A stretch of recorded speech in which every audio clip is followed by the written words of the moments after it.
Finding those levels too. Look at that 4-punch combination. It's a masterclass right now from Shakur Stevenson. That's what you're seeing. A masterclass.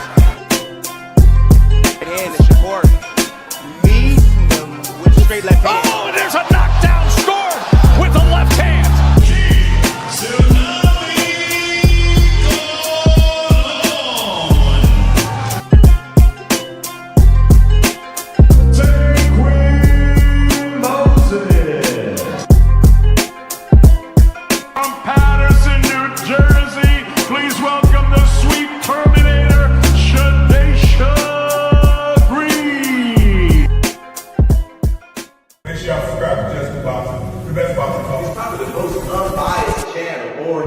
Right now, we're going to give him his just due. Shout out to my brother, Just Due.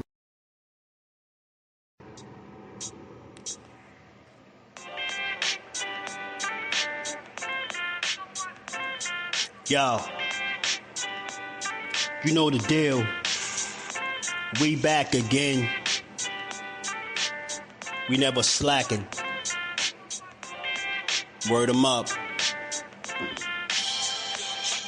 Ladies and guys, whether if you drunk or you high, it's time to pay respects to the illest man alive. If you think you got a point, he'll shrink you down to size. And from there it's downhill like a slinky or a slide. Open your eyes, got a deep connection with the rise, so you might see them jump in whenever they go live. Peep it, this channel blowing up now, it's not a secret. With tons of exclusive interviews to listen to. Them other channels I hate, but yo, they missing clues. They start narratives, sip the goose and twist the truth. It don't take a rocket scientist to get the proof. Just click the live at 4 p.m. Eastern time. But when you chime in, make sure you keep it kind. But if cowards want to debate, then it's feasting time. My man Just Do shine busy all the time. Grind 24/7, 365. Videos he might have 365. My rhyme's sick, they make you do a 365. You get a rich if you think you fit to survive. It's Just Do boxing, time to click the live. Ain't no beginners, if you soft, you ain't down to ride. I crush you, respect too, it's Just Do. He got the illest boxing show on the internet. The boy been a threat and he ain't even had dinner yet. Word 'em up. Yeah. You know what time it is.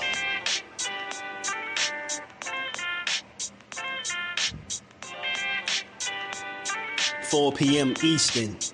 Click the link.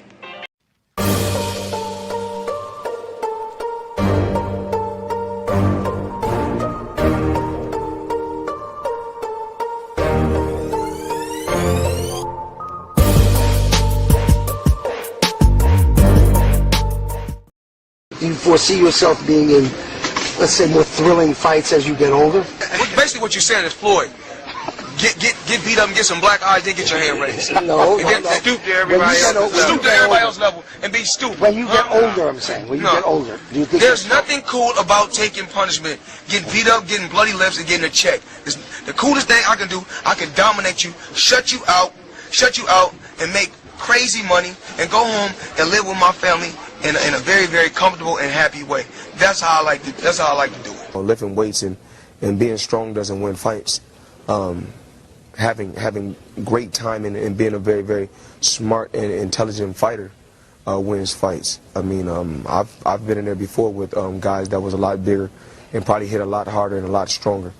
But Floyd Mayweather always has the remedy.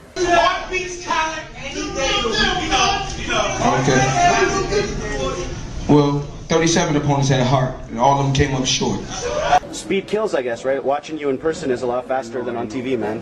How important is speed? Well, it's not about speed. It's about smarts. It's about smarts, and it's about not getting hit that much. Baldamir's a big guy. What are you going to do to offset the size difference? It's not by size. Skills pays the bills at the end of the day. It's about being smart, and the smarter fighter is going to win. Most guys I don't beat them with speed and power. I beat them with smarts. All I think about. Yeah, it's more up here than.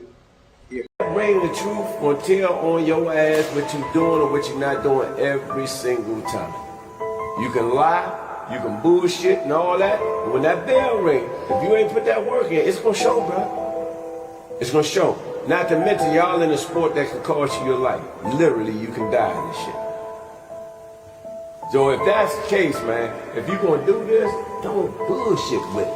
If you don't really want it, say to yourself, keep it real with yourself. I really don't want this shit. I can't put the work in that it requires. Walk away. Ain't nobody mad at you. Go out there, you're young enough, you go get educated, get a skill, do something, man. But don't play with this, man. You can get killed in this shit, man. What's good? Salute to the family. How y'all feeling on this beautiful Friday, man? As we are back, we gonna build on this boxing. It's a lot to talk about. We gonna get to it. We got a good damn solid fight card tomorrow. You know, Keith Thurman is trying to dial back the hands of time to see if he could become one time again in the ring against the towering Inferno, man. He got his hands full, man. He got his work cut out for him. It's going to be a tough fight, I believe. But that's what he in it for, right, man? It's going to be a good one, I believe. But I wish they didn't pay-per-view it. I really do wish it was a free card. But it is what it is. It's on pay-per-view. We're going to enjoy it, man. Hopefully Keith can pull off the upset, man. I hope he can, man, because it's going to be rough for him. But aside from that, we got some other stuff we going to get into, man, because we got to get to it. You know, it ain't nothing to it but to do it. And we going to get to it. Hit the like button, sub to the channel, support the grind. Y'all already know how it is, man. What's good with the fam? Shout out to my bro Skills. What's good, Brody? BVO, my dog, was good, man. JP is in the building. Big Tex, was good, bro. How y'all feeling, man? Y'all in the building? Okay, we gonna talk about it, man. I don't know if y'all been following. You know, it got me blocked, so it's crazy how I'll be coming across Floyd Schofield stuff. But you know what is? It's looking like it's more trouble in paradise, man. It's looking like it's more trouble in paradise, man. More trouble in paradise for Golden Boy Promotions. So it seems. I mean, you never know when you talking about the Skull Fools, as I like to call them, right? You know, not too long ago, they were just talking about how they re-signed some deal with Oscar for X amount of years or whatever the case was. I know y'all remember that. You know, they talked about how they re-signed, and right before that, they was saying they was discussing leaving too. And then he dialed it back, and next thing you know, they re-signed. Now you fast forward to today, Vergil is at odds with Golden Boy and Oscar. It's a lawsuit out there. They got some nasty legal battle going on. And now you hear Floyd Schofield, at least this is probably his dad tweeting at, I'm guessing, right? Because, you know, he don't really speak for himself because his dad don't allow him to. So, you know, I came across a tweet that said, you know, they tagged Vergil Ortiz on Twitter and said, you know, we could relate. You know, we'll be leaving this stable also, you know what I'm saying? Basically alluding to them leaving Golden Boy, and they hashtag Golden Boy in it. So, I mean, it don't take a rocket scientist to pick that apart. Sounds like they talking about leaving Golden Boy. And, you know, this, I have to see it to believe it with them because, like I said, his father says a lot. I don't know how Oscar feels about his pops personally. I never even heard him really speak about him. Not to my knowledge, but he talks as if, I don't know, like 1 minute is good, then we leave in Golden Boy. We leave in Golden Boy, then we resign. We resign, you know, and then we leave it. Like it's they all over the place. Marcus, my dog, what's good with it, bro? Shout out to my baby girl, the Queen, Miss Just Do is in the building. Live ID, peace, Queen. How you feeling? Like kind of different now, like more impressed with himself. Everything he says, it seems whenever he's able to speak, Lala, with the rare occasions where he's able to speak, is not bad to listen to. He just got to be, you know, his pops got to allow him to grow. Roja was good with his Boots versus Xander. Boots versus Xander. So look, man, whenever he's allowed to talk, it's not it don't be the worst thing, right? It's okay. He speak, it be, you know, you can stomach it. You can stomach it. But this was the tweet that I had seen that I'm talking about, you know. And again, I don't think I'm jumping the gun. This is just what it sounds like to me. we can relate. Seems we will be leaving that stable also. And then he hashtag Golden Boy at the end. So you're gonna be, and he's stable also. So that, you know, recently, you know, Vergil been going back and forth. He sound like he very disgruntled, right? But I don't know what his contract situation is. I don't know if he's gonna be able to get out of it, but it could be a messy situation for him, man. He could find himself right on the sideline, like what's his name, like Mikey Garcia once upon a time years ago, right? That'd be the worst thing that could happen for his career. So I don't know how optimistic he is that he can find his way up out of that contract, but we're gonna see, because it seemed like Oscar don't want to let these dudes go. He already promotes in a strange way, right? And every time you turn around, it seems like somebody has an issue with him or a fighter is leaving him. Like, this been going on for years. Like, he literally be losing his best talents and his best fighters. And now the most recent one, like I said, is Kid Austin. Now, he's still young in the game. He ain't really made just a dent or an impact just yet, but still crazy to hear that, you know, it's like they dropping like flies, bro. You know what I'm saying? You losing fighters, Oscar. You gotta get it together, man. So I heard it's in New York. Yeah, they saying New York for Boots and Xander. So this fight is at the Barclays. I'm going. Mike Ryan with a dude boxing with 2-4. What's good, family?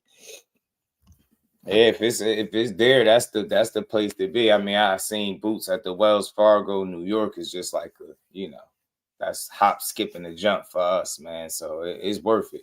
It's worth it.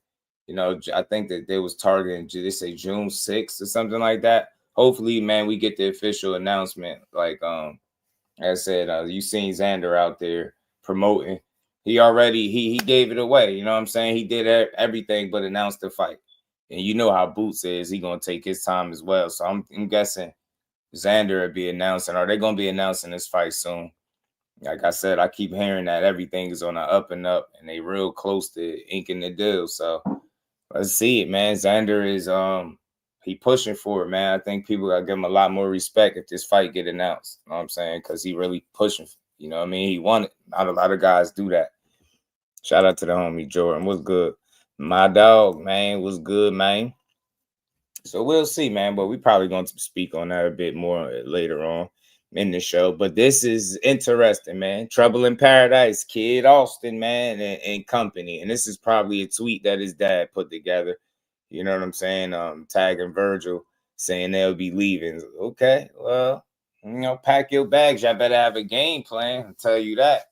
Because everybody talk that free agent stuff until it's time to be one, and then you ain't got that backing, and now it's even harder to get fights, and then you blaming boxing for why you ain't in a position where you can win. You get what I'm saying? So, look, who cares at the end of the day? It don't matter where you fight at, as long as you fighting. If you're doing what you're supposed to be doing, whether it's Golden Boy, Match Room, it doesn't matter.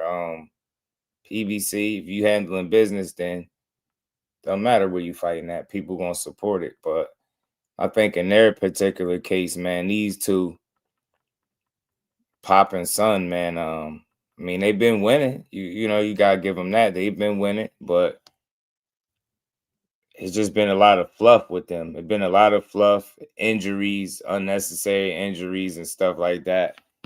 Being injuries, pulling out of fights, a lot of clout chasing, calling everybody out, trashing out all the fighters, the potential contemporaries, like you name it, that's what they've been doing. That's what they've been on. So it'll be interesting to see if they are to walk away from Golden Boy, who would be interested in picking them up. You know what I'm saying?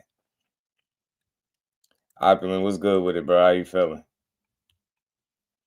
What Vergil say that Kid Austin can relate to? I'm guessing turmoil, something about leaving Golden Boy. Let me see if I can pull up a recent tweet from Vergil. But I'm guessing, far as leaving the state, will be leaving the stable. Vergil probably said something about leaving Oscar Delahoya and Golden Boy. You know what I'm saying? But he better hope that they let him up out of there. Samuel, what's good with it, bro? Let me see if I can read it if I ain't blocked. I mean, because I ain't gonna be able to see the response probably if it came from these idiots. But I'm pretty sure it was something about leaving Golden Boy. You know what I'm saying? He don't want to be there no more.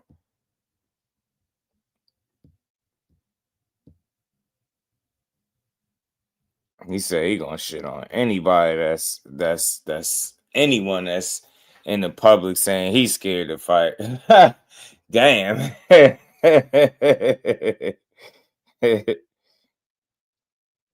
Oh man, that's crazy, man. Shout out to my guy Javale, man. Appreciate the love in that cash app, man. Much love, much appreciated. Man, Verge talking crazy. Shout out to Jarrell. Appreciate you, family. He said he gonna shit on anybody who's publicly stating me and my team scared to fight.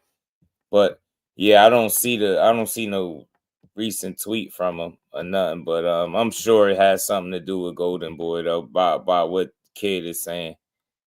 Because you know, he ain't happy over there. He ain't happy over there, and it seemed like they ain't fixing it no time soon. Seem like they're gonna be at odds, and the only thing that's gonna lead to is more inactivity for Vergil. So if he's smart, if he can help it, if he's smart, he better either find a way out of there or find a way to reconcile with Oscar and get your ass back in the ring.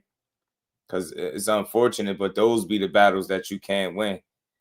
June 27, Barclays. I just seen, but shout out to Blue. I see him post that. I didn't get to see it yet. June 27 to Barclays for Xander and Boots. That's not bad. It's not bad. So a cat fight has ensued. Auntie Schofield and Fishnet Oscar. You know it. I don't know if I ain't see him go back and forth with Oscar, but I just seen this random ass tweet that I had to respond to. And it's funny because they were just they just made it seem like the world was right with him. Was that you, Boxing with 2-4? Was that you in the joint?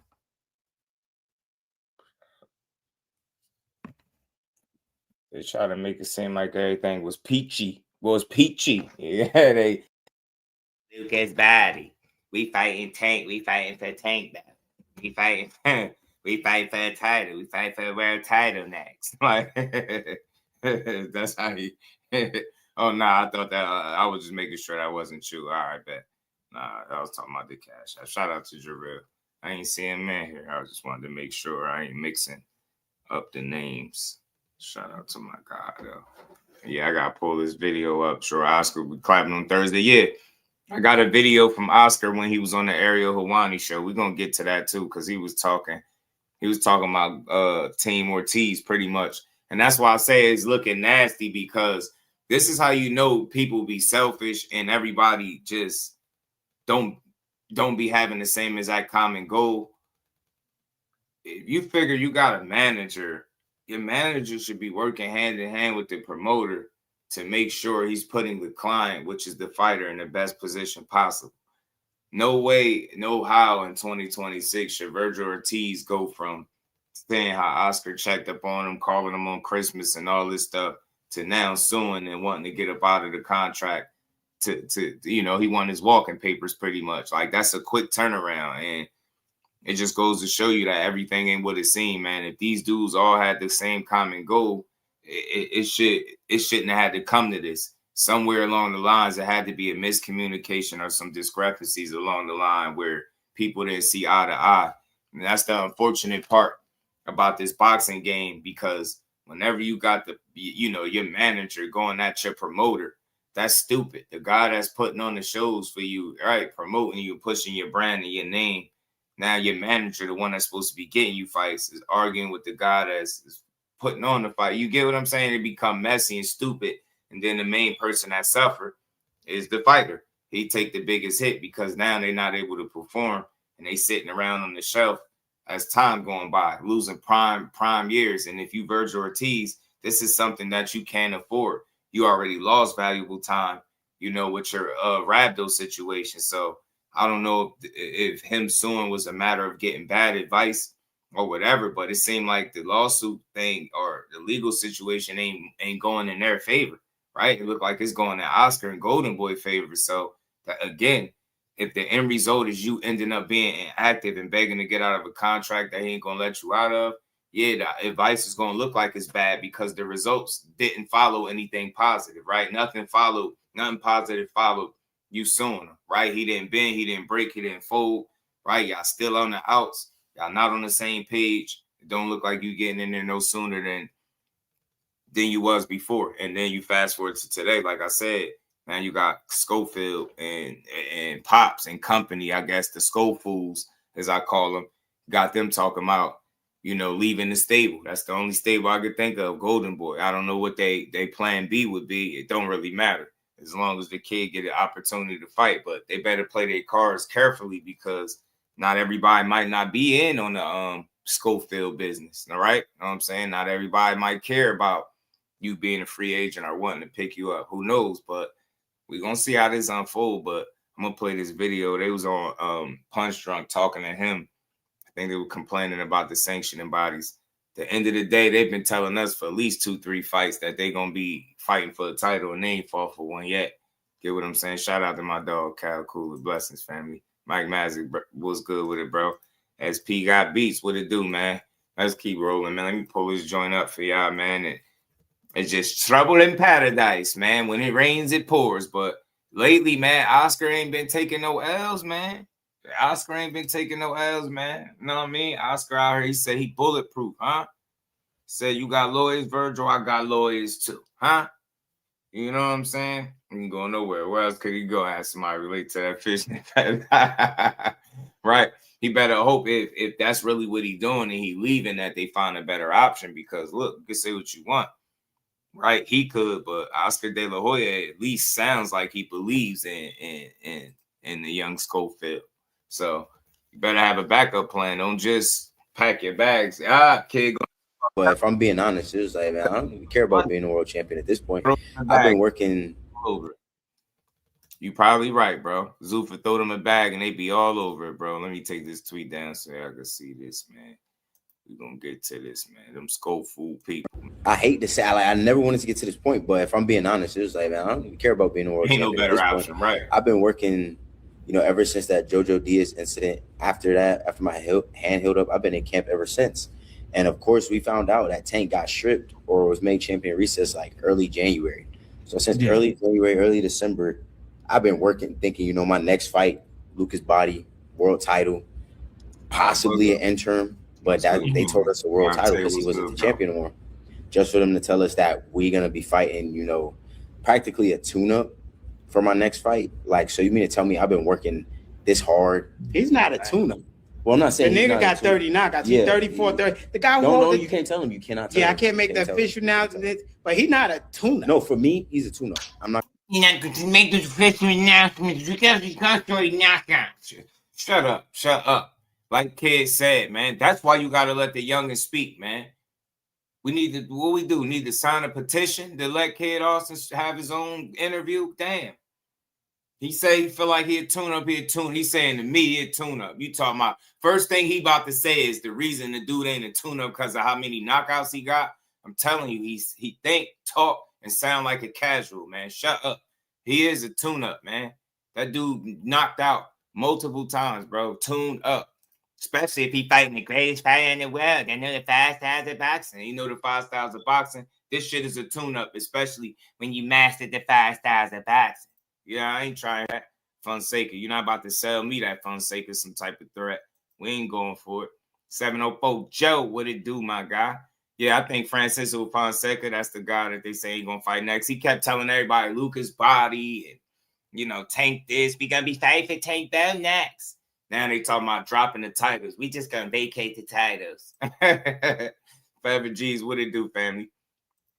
Facts by far, Al Booger. Let's keep going, man. I know for you, that's how I've been in camp so long. He's a tune-up for me. But I mean, don't let that discourage you. You know what I'm saying? Like it is a process. You know, we really petitioning the WBA to mandate that fight.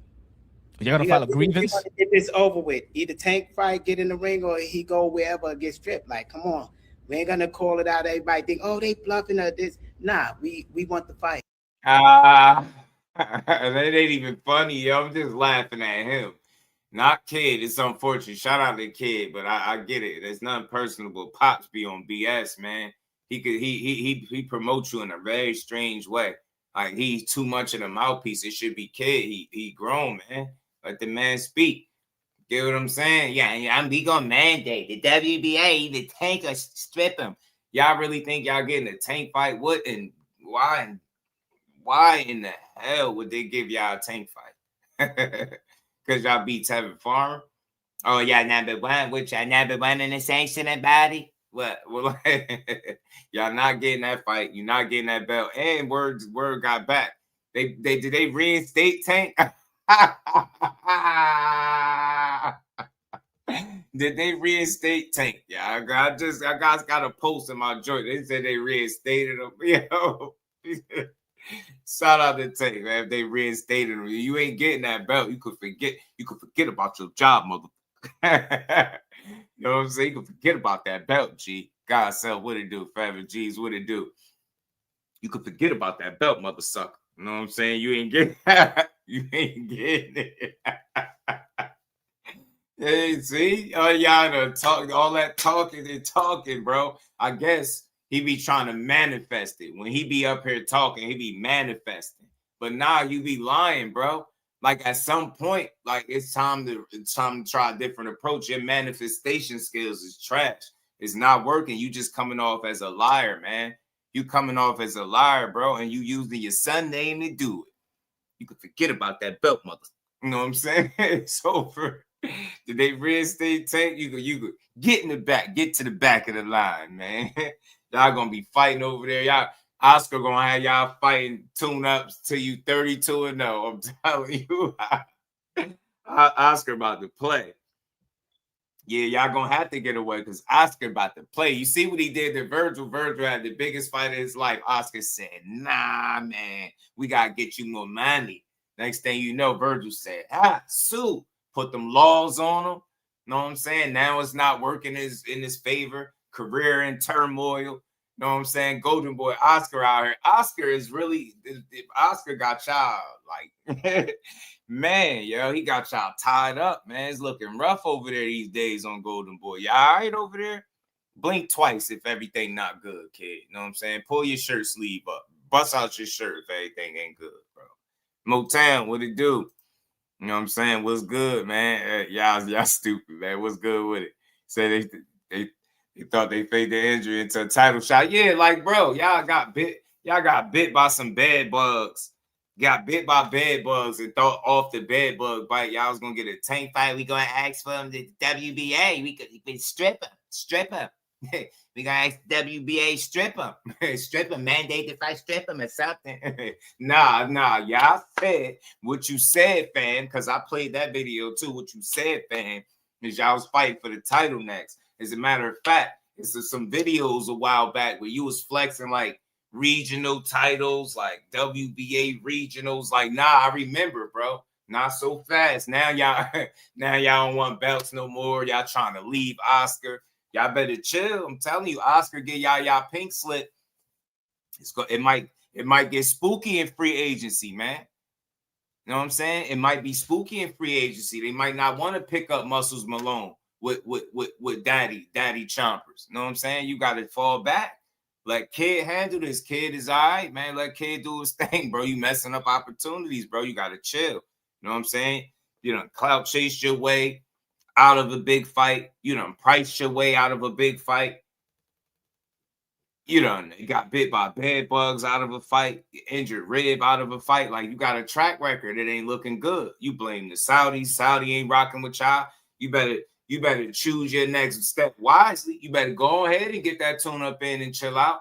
Nah, go ahead and tell us how great Fonseca is. You know what I'm saying? Go ahead and do it. Go ahead and lie. It is a process, you know. We really petitioning the WBA to mandate that fight.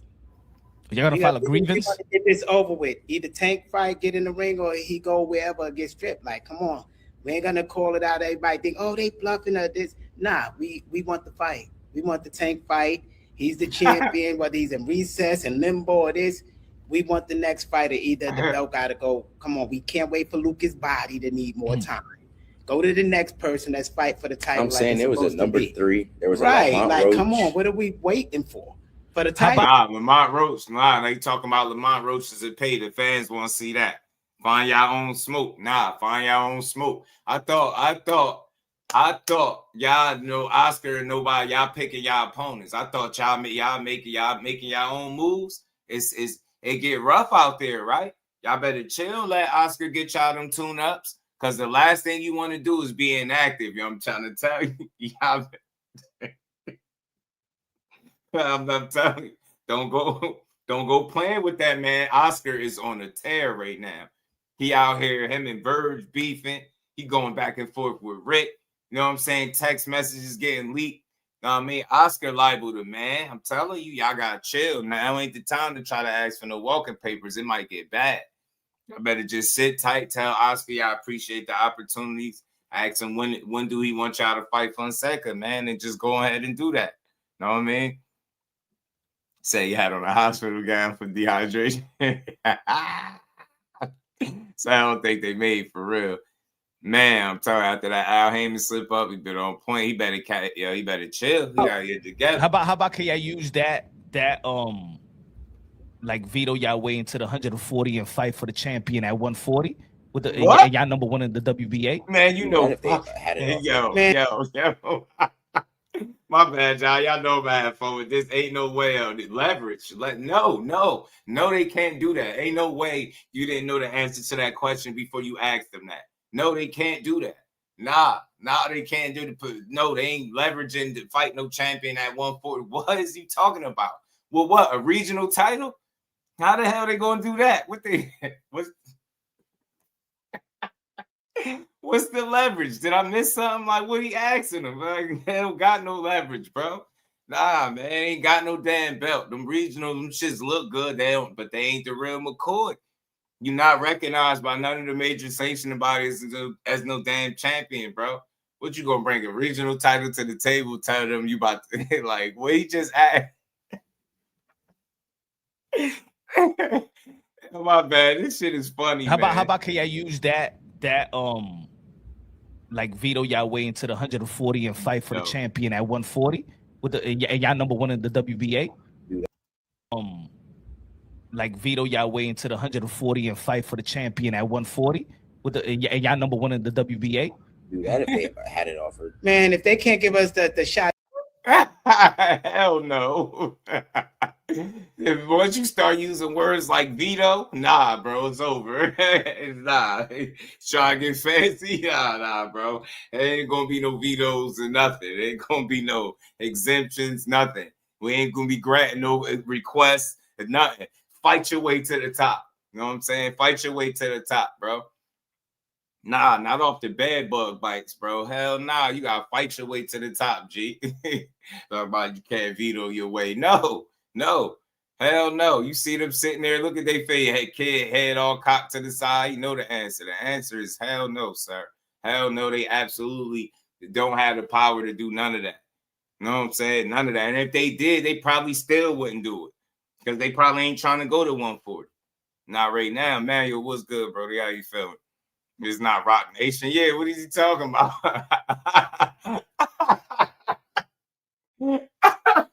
What kind of what kind of leverage you think they got, bro? Like, what's happening? It's just sit in the back. You can't sit here. Seats taken. Trying to get a seat at that table, man. Seats taken. You know what I'm saying? Everywhere you go, seats taken. Can't sit here. Man, fight your way to the top. You gotta get that eye of the tiger and fight your way to the top. You can see this is the moment where you gotta exercise the 5 styles of boxing and show people, everybody, why they got y'all effed up.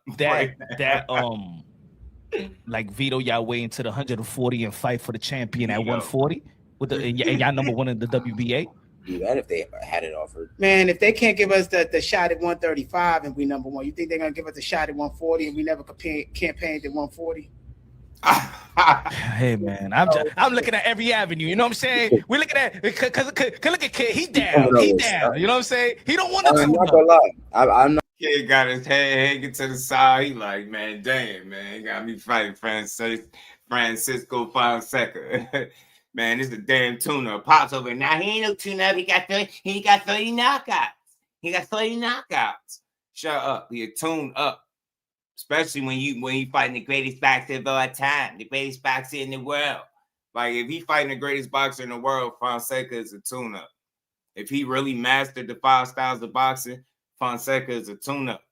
And you better treat him like it too. Don't try to pump him up. Go ahead and fight him. Me, but as a fighter, it's like that's played out. Like we were set on one goal. You know, every day we waking up, my dad telling me before I run, this is our world title. We got, you know, he remind me I'm getting up this early because we got a world title shot in a couple weeks. Just to not have that because somebody wants to hold up the division. Like, it's now to me, we make the same amount of money, so it don't matter there. It's more like his goal. Like, yo, I'm gonna be. They're gonna be on Zuffa, yo. I think you're right, bro. They're gonna be on Zuffa. So all he care about is the money. I mean, I ain't saying like that, but that's all that be on his mind. So what I'm saying is they can be maneuvered into a situation that might not be the best with the right kind of money attached to it. And that phrase comes to mind, all money ain't good money. They're going to learn that the hard way. Xander Zayas is the champion. same amount of money anyway. Abdullah Mason is champion. You got people I grew up with, shared the ring with. That is true. They getting world titles. Zayas is already unified. It's right. Like, come on, I've been up number 1 for a year and a half, almost 2 years now. But I say that falls on. You got Abdullah Mason's a champion. Yo, he's sick as hell. Yo, bro, over there sick as hell. Abdullah Mason's a champion right now. You know, people I grew up with, shared the ring with. See? Maybe y'all lined up with the wrong people. And of course, I'm just joking, yo. I wish the best for Kid also. I'm just having a little fun at his dad's expense because he be full of it, bro.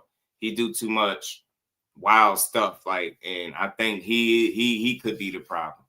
You know what I'm saying? He could be the problem because now you starting to sound sick. You starting to see that he keep overpraising you, right? And then you fighting less than the guy that you even saying he fighting next, right? Man, nobody could beat Kid. Everybody's ducking him. And then you fighting Fonseca. Nobody that's in the talks with fighting Francisco Fonseca is being ducked by any top fighter in the world. And I mean that with all due respect.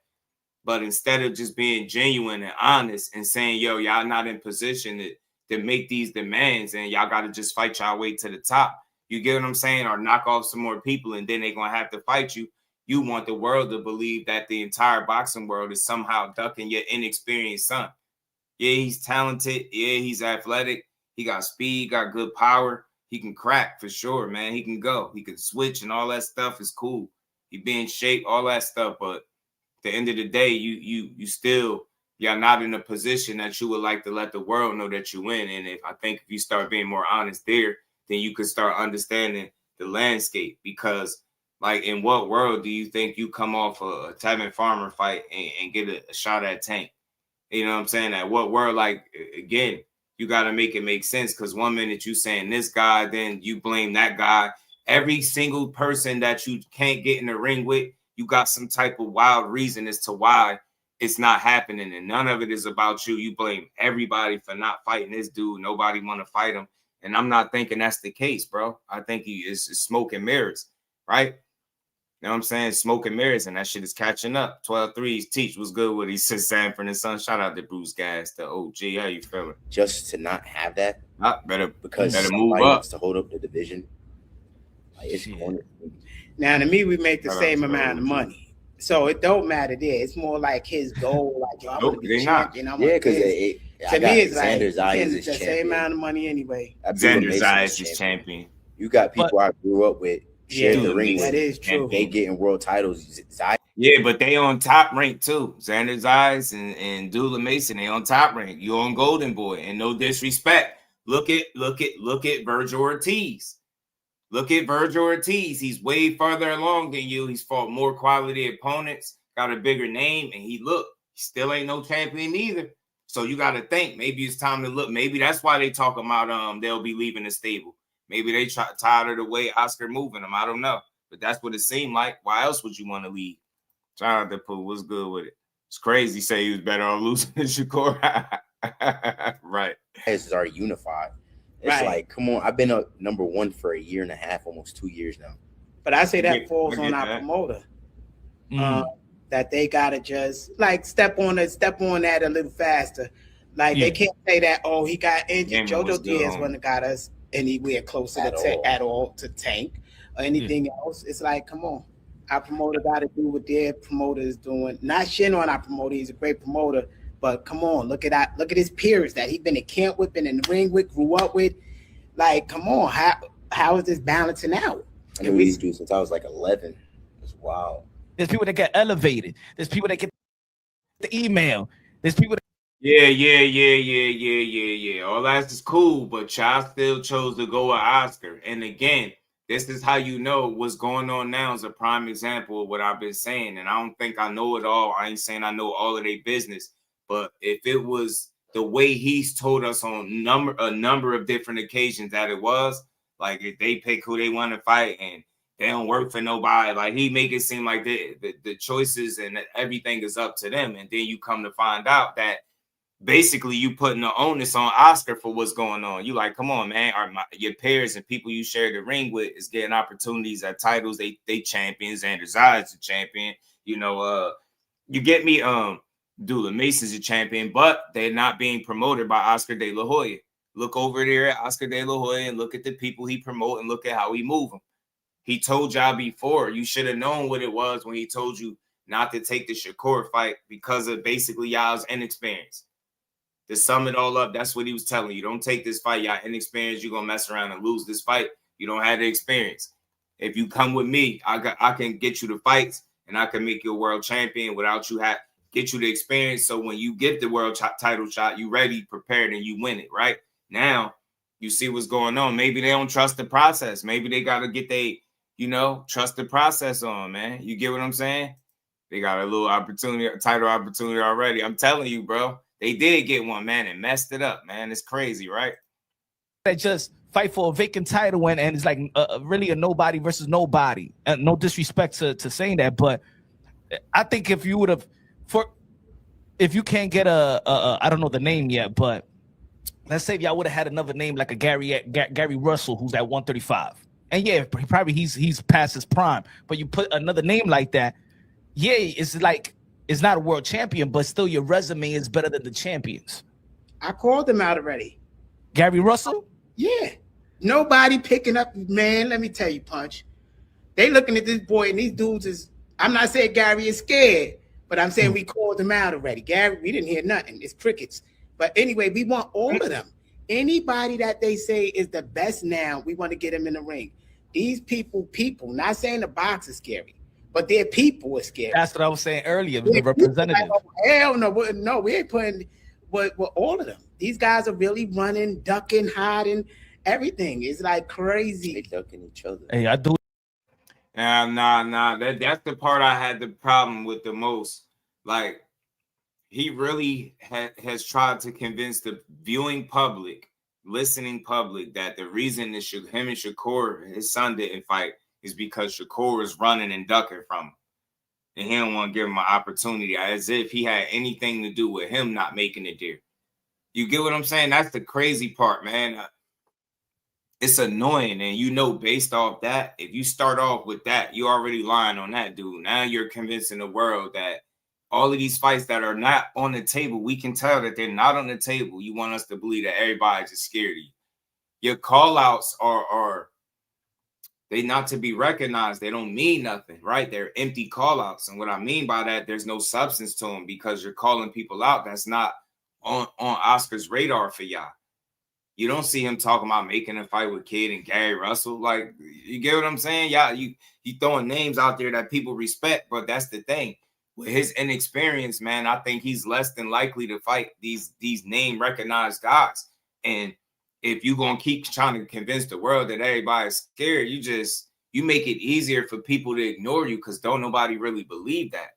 Not everybody is scared of your son. Yeah, he's dangerous. He could fight. If he catch you, he could hurt you.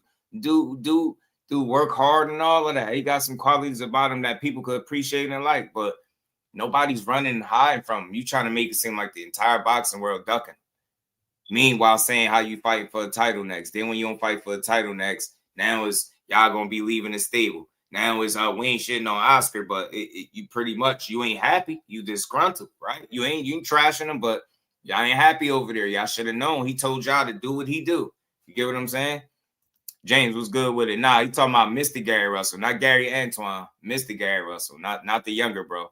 So I don't see that fight happening either. You get what I'm saying? Golden Boy, that's what basically PBC. They're not putting that fight together. They're not putting him over there. They're not gonna do that. I seriously doubt it. So I don't know, man. I think you just got to play your cards right at the end of the day, man, and be smart with your decision making. I want to see Kid get those fights, but he also got to work his way towards them. I know what he's saying. He's been number one. Maybe I do need a conversation with Oscar to figure out exactly what the hell is going on and why I ain't getting a title shot. But if I had to take a shot in the dark, this is just Oscar's plan. He gonna try to get you the experience, and then get you in there with a title. Look at the experience Vergil got, and look at the way that he dealt and handled with him potentially making a career-defining fight for Vergil.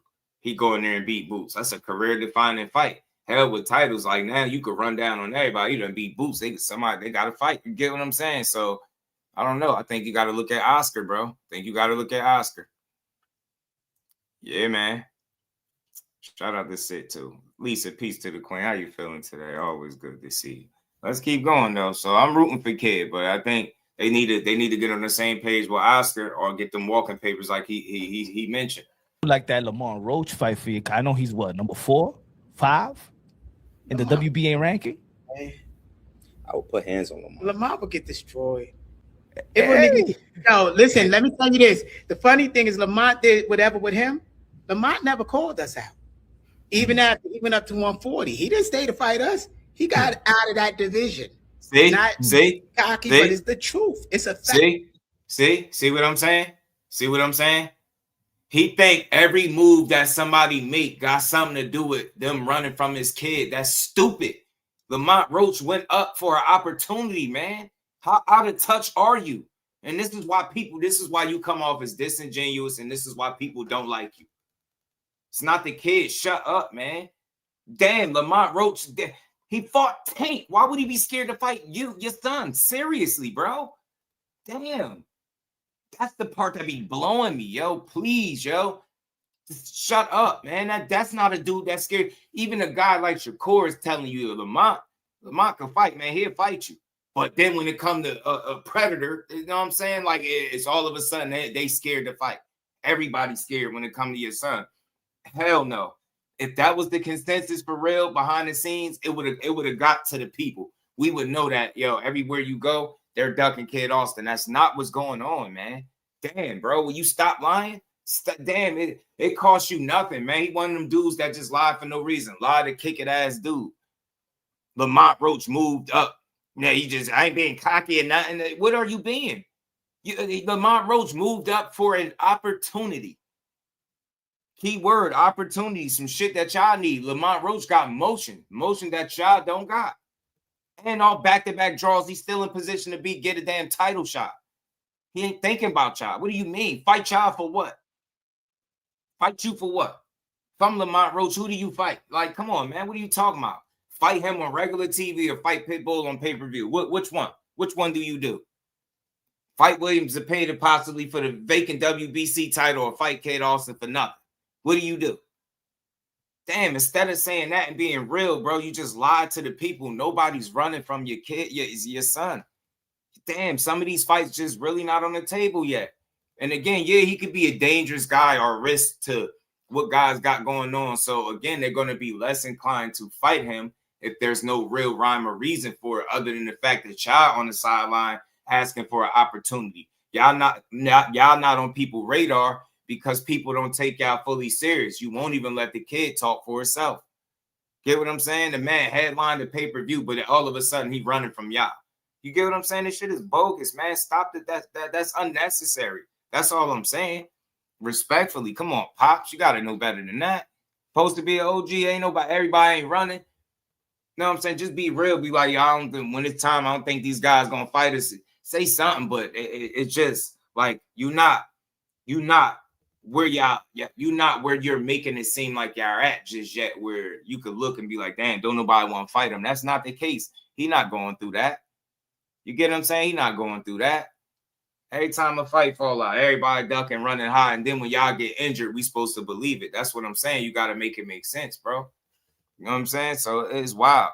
Brooklyn GOAT. That's what I see. They said Tank got reinstated. So if he did, they could kiss that WBA goodbye. Troy. No, listen, let me tell you this. The funny thing is Lamont did whatever with him. Lamont never called us out. Even after he went up to 140. He didn't stay to fight us. He got out of that division. Not cocky, but it's the truth. It's a fact. So I'm telling you, they don't want smoke with Kid, man. I'm telling you, nobody, none of them. They clearing the field for him. So if they want to lay their belts down, lay y'all belts down and go ahead. If that's what y'all do, but something gotta happen. So because you can't get the opportunities that you've been basically, in so many words, promising the viewing public that you're gonna get, you then turn around and frame all of the fighters as ducks and saying they're scared of you. But in reality is you don't have the motion or the pull that you have. You and Oscar must not be on the same accord, and you're not in position the way you think you are. So what do? You get in these interviews and you sit here and try to convince everybody that's listening that, oh yeah, the reason why none of these fights is happening, everybody's scared of us. Yeah, we just got bit by bed bugs and pulled out our last fight, but everybody's scared of us. Yeah, man, we had the biggest opportunity of our life against Shakur Stevenson in Saudi. But guess what we did? We clout chased our way all the way up into the finish line, blamed it on Shakur, Snack, Victor Conte. You get what I'm saying? Saudi, Poison, and everything. And then guess what, y'all? After talking all that Abdullah Mason stuff, we got an opportunity to fight him. And guess what we do, y'all? We price ourselves right out, y'all. 2.5, y'all. 2.5. You damn near asked them to pretty much double what you was going to get to fight Shakur. A lot of sense that would make it a non-title fight for a guy that was so easy. You would have think you would have took that meal that they was offering and went and beat Abdullah Mason's chinny ass, as you put it. But instead, what did you do? You went and priced yourself right out and then put yourself on the outs with Saudis by saying you got poisoned over there.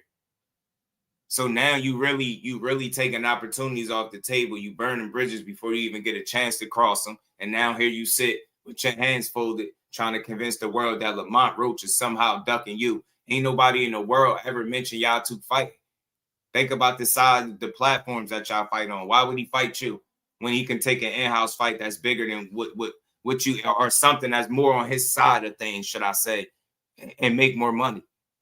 And the opportunity is bigger. The man headlined the pay-per-view, but somehow instead of being honest about what's really going on and where y'all fit in on the chessboard, yeah, y'all, Lamont Roach, he ain't stay here to fight us. He ain't call us out. He ain't call us out.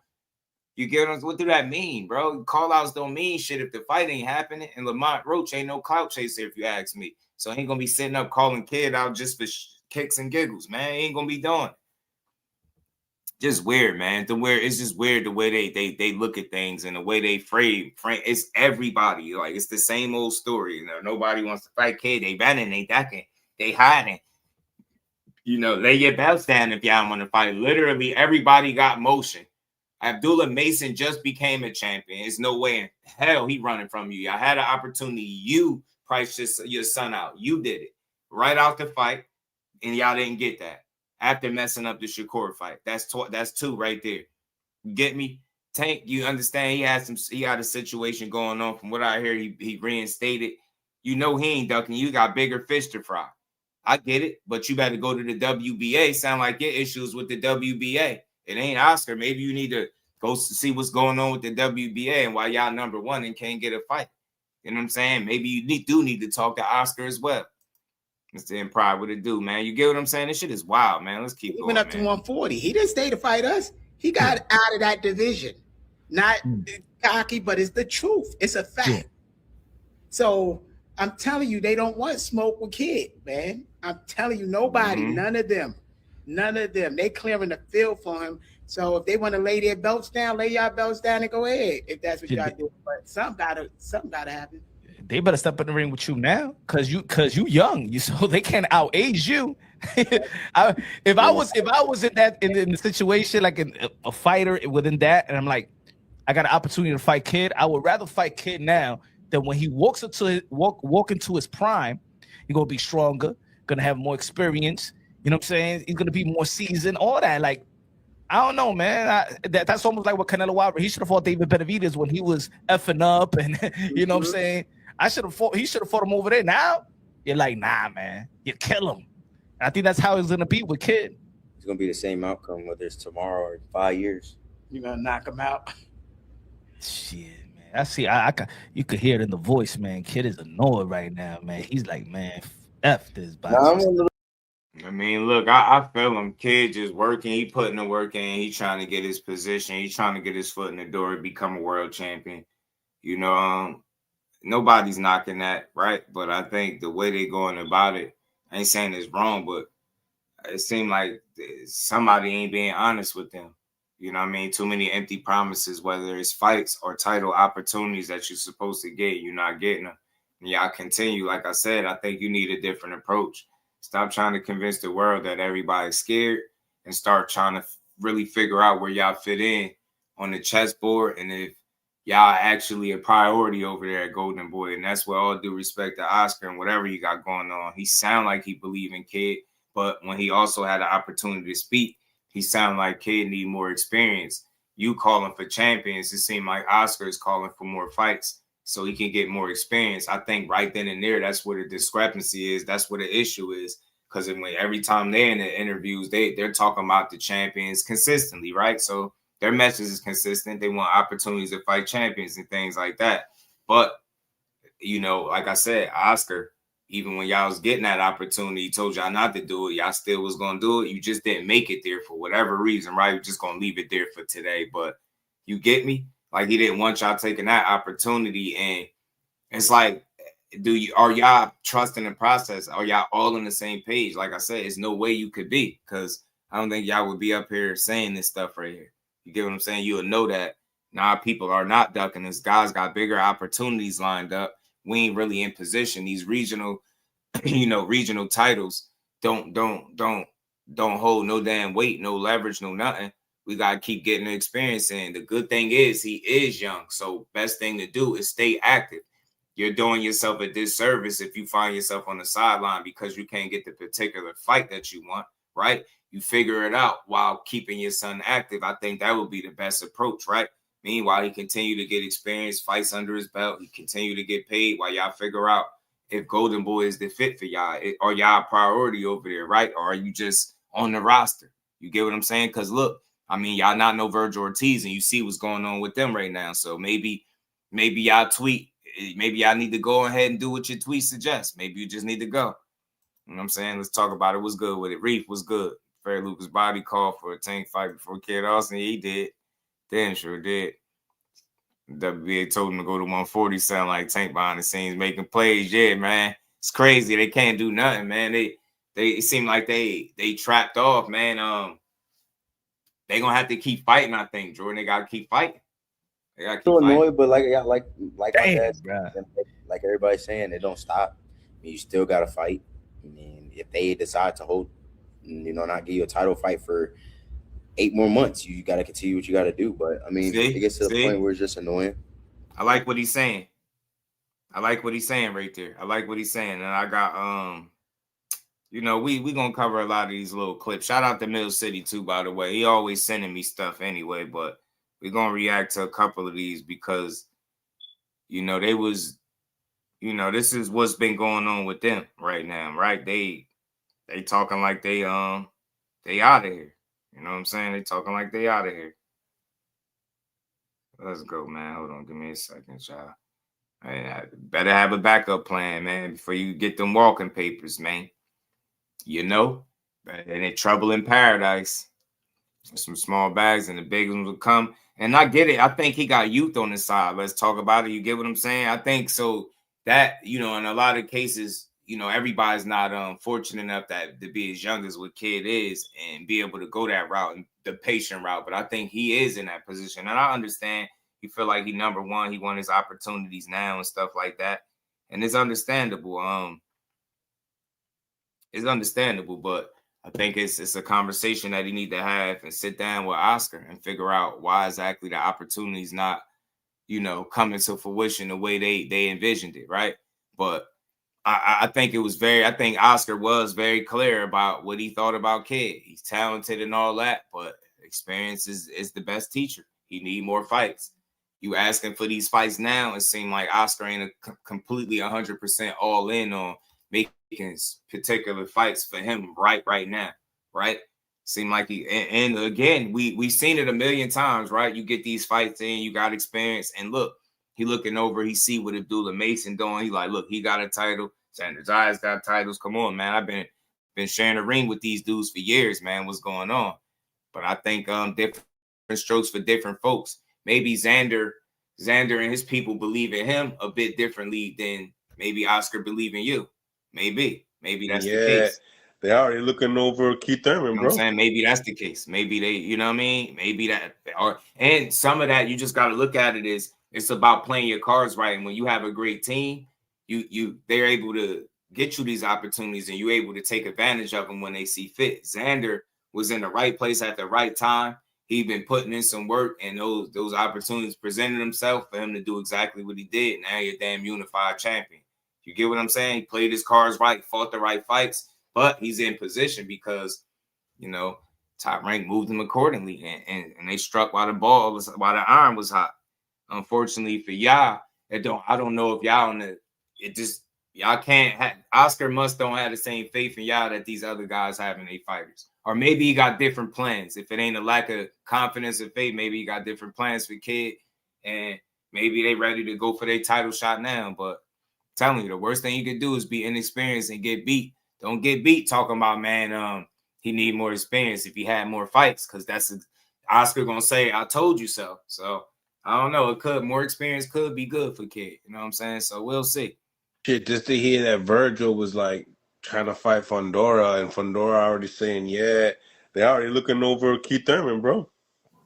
Yeah, I feel like you can't look over Keith Thurman, even though I wouldn't say he's over the hill or washed, but he's just he's a great veteran. So I don't think Fundora can overlook Keith Thurman like that, because I think when he did that with Brian Mendoza, he lost. So you can't make that same mistake, because Keith Thurman does still have that power.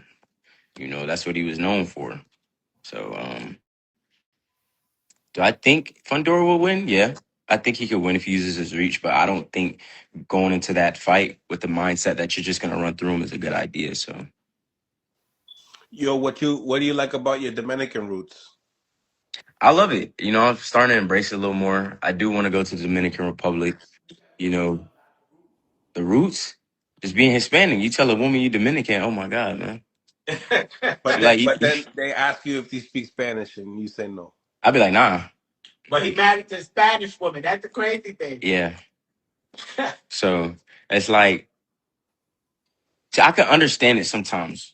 Like, it has to be like very slow, and like I've been looking like online. It's different from Mexican Spanish and Dominican Spanish. Dominicans seem to talk faster. Yeah, I'm gonna go to school for some studying for Spanish, but that don't matter. I got Google Translate. Google Translate, all that. Yeah, that kind of like will ease your mind Dominican, instead of like trying to being get on in social touch with his media. roots. You know what I'm saying? You can kind of like relax. Trying to cross over, trying to get that crossover. They use like crossword puzzles to kind of like keep your mind fast, race your mind kind of quick. I don't know what you do for your mental. Me? Yeah, I have a mental coach. My dad hired me a mental coach. Great. I ain't gonna lie. Matter of fact, I ain't even gonna give nobody no tips. But yeah, I ever heard of that? A mental coach? That's the name of it? A mental coach. That's mental coaches are very great. Like, I've already like noticed the process and the work helps. It's like different, like especially when I'm sparring, the breathing techniques. I would recommend fighters to get into that because it really works. Yeah. Tell me who you been working with lately with sparring and shit. Anybody new? No, nobody good. Nobody good. But I mean, nobody they would know. Oh, I was about to say, damn, you can't just do our sparring partners. Yeah, like how Nah, you stay sharp. You was able to nah, my work sparring with partners some are of the good. guys. They're good. I ain't gonna get any names because Yeah. I ain't trying to put them out there like that. But they're great fighters. You know, they definitely been getting me sharp. I've noticed like studying my sparring. I feel like my punch placement is getting better. You know, so I'm just ready to fight. Said you Just can't ready to fight on fight. the inside. Who? Timothy Bradley said you can't land body shots. I want to hear your opinion on that. Timothy Bradley went in on you the other You day. know, I watched that video. Remember, he's an elder.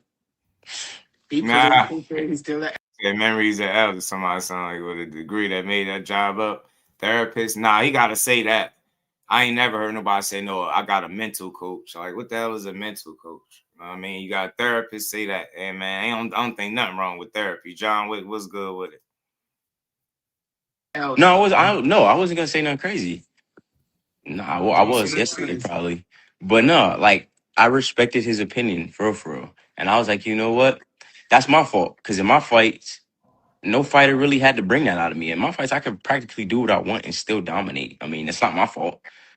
But this fight, I vow to showcase what I got in my bag because I was like, okay, you know, You didn't throw it against Tevin? I did. That's what I'm saying. That's what I didn't get. People always say you came out throwing. It's like, no, I was calculated that fight. I came out patient, my distant. Yeah, I fought on the inside. No, fought on that inside. Timothy crazy. But I mean, I can't disrespect Timothy Bradley like that because I wouldn't say he's a Hall of Famer, but he's up there. He's up there. He is? Yeah. Yeah, he ain't even know. Hall of Fame Timothy Bradley, man. You Like can only that? hope to get to that level. You didn't like Anyway. his fights? No, I love this fight. Timothy Bradley was an exciting fighter. I mean, I hit too much in that big ass head. I will say he had a big hit, but he was pretty nice. Yeah? I will say he got hit a lot in that big he ass. did get hit a lot. I will say though, he has fights where he showcased a little bit of skill. You know, he looked good in the Marquez fight, the Manny fight. But if we're gonna talk about fighting on the inside, I mean, there's a bunch of fights we can show that he was getting rocked. Paratnikov, for example, that was a fight. That. You know, That's one fight. usually a fighter comes out of that fight with brain damage. So, I mean, but yeah, that's because Tim went in there brawling. That's I get it, but that we all knew what Tim was doing that night. That whack review about you. oh, how could you not like him? I better hope y'all had the success Tim had. Timothy, I respected his opinion because it's his opinion, and I just want to showcase that I got in my bag. Do you respect any of the facts though? Just because he's I understand he's a Hall of Famer, you want to have respect for him, but as far as some of the things he was saying, you got to look at it like this. In my fights, like I said, and most of the time I'll be doing what I want to because I can. You know, there's fights, you know, that I had where, you know, necessarily not listening to the corner because it's too easy. Then again, I'm coming in, lunging in, jumping in, thinking I could get the knockout. So you got to think from his standpoint, from the fights he's seeing. Yeah, he could be right. You know, everybody can make improvements on stuff. Like even my dad and my coach, they stopped me from jumping in. That's what we've been working on, you know, being calculated. So, I mean, it's his opinion. I can't knock his opinion. I mean, who am I to tell him what he's seeing is wrong? So it's just on me. You know, fix it to where the next fight I do what he said I couldn't do. Now he looking crazy. So what you feel like you could be a better body puncher. You could be more selective when you switch stances. Oh, for sure. Like I said, there's always room for improvement. Do I think I'm a great body puncher? Yeah, I got body shot knockouts. You know, I be in sparring, mixing up my shots, just in fights. I don't be worried about that. Whatever I hit you with is what I hit you with. And if I feel like I want to bang it out with you and I want to lunge in, I'm going to do that. So, I mean, after this fight, once I showcase what I got in my... You hear that? That's right there. That right there is what's gonna cause you problems. Like I get it. You're supposed to acknowledge that that's a mistake that you make. That's not a good thing, lunging in. But you saying you feel like you want to do it, you're gonna do it. You see what I'm saying? That's IQ. My bag. That's exactly why I just want people to let me continue how I want to fight. At the end of the day, it's my career, and I'm still giving exciting fights. You never hear nobody after my fight saying, "Oh, that was a boring fight," and that's what I'm here to do. Whether the fight got to be sloppy, whether it got to be banged out, whether it got to be boring. Well, not boring because I ain't boring. But anyway, you know what I mean. Or whether it got to be skillful, I'm gonna still go. Clearly just talking. You just trying to make a case that you're not gonna be born, and then say whether you got to be born or like what the hell. So you don't care if you gotta be sloppy or whatever. You. That's what I'm saying. It seemed like you put the entertainment before the win, and that's where you go wrong. And entertain, because that's what I'm here to do. What do you think about Lamont Roach and William Cepeda? I think that's a great fight. I think Lamont is due for a win. No, but we hope see what that gets you. I do hope Zepeda wins though, because that would be easier unification to make. But I think Lamont could edge it out. You know, he's probably going to take a page out of Shakur's book, try to box him. But I think William Zepeda will come ready, you know, with calculated aggression, and may the best man win. I think it's a good 50-50 fight. What's up, Unc? I see you, Shorty, in the comments. I see you, brother. Okay. Sure. Let's see. We'll see. Yeah, if he would have said I'm a get better at it, when I lunge in. But to say you gonna just keep doing it anyway is like saying you don't even care about making the corrections. Like it's almost like you hear people criticize me, but so what? I'm gonna do it anyway. Nah, if it ain't what's best for you, because that's the stuff. That's a telltale sign for a really good fighter. They had time that shit. You'll run into a shot, especially if you run into a puncher too, and you doing all that lunging, and somebody time you on the way in. You already been knocked down. You get what I'm saying? The last thing you wanted to see yourself do is lunge in and run into a shot that you don't see and get knocked out. Blaze, what it do, family? Says it paid at the Juice Factory. Any truth does it pay to Ben Reno? So I ain't heard nothing about it just yet. I looked though. He said, "Damn, just when I was by myself." From Tank to Ryan to Rolly. Devin, I think Shakur would beat. I think Shakur would beat Devin. You know, Keyshawn's been calling out Devin a lot lately. That's a 50-50. That's a 50-50 fight. I think he really do want that fight because he believes he can win. Remember. And I believe Devin got enough skill to possibly win. But they all YouTube fighters to me, man. They YouTube fighters. They Floyd Mayweather fighters. You know. What the hell is he talking about? They YouTube fighters. YouTube fighters. How come? They Floyd Mayweather fighters. Remember in the 80s and 90s, I don't know how old you was, how boxing was, where motherfuckers would leave out the ring and their damn eyes swelled up so big or their jaw broke or blood. You look at the fighters now, they leave the ring, nobody got even a swollen eye damn near. Or their nose didn't bleed. How you get punched in the nose and you don't bleed? Like, is the punch that soft? So that's why I said it's more like YouTube. Nobody really trying to kill that man in there. Nobody understanding the game like this is life or death. This guy is trying to kill you in there. So they go in there playing flat-footed, looking good. They ain't in there to try to knock nobody out and hurt them and get out the ring safe like they need to be. Except Shakur, but he he got his own way of avoiding danger. But what the hell? Man, it's got to be the most horrible boxing take I've ever heard in my life, bro. YouTube and Floyd, they YouTube fighters. They Floyd Mayweather fighters. What do that even mean? That was stupid as hell. Man, this dude is really out of touch, bro.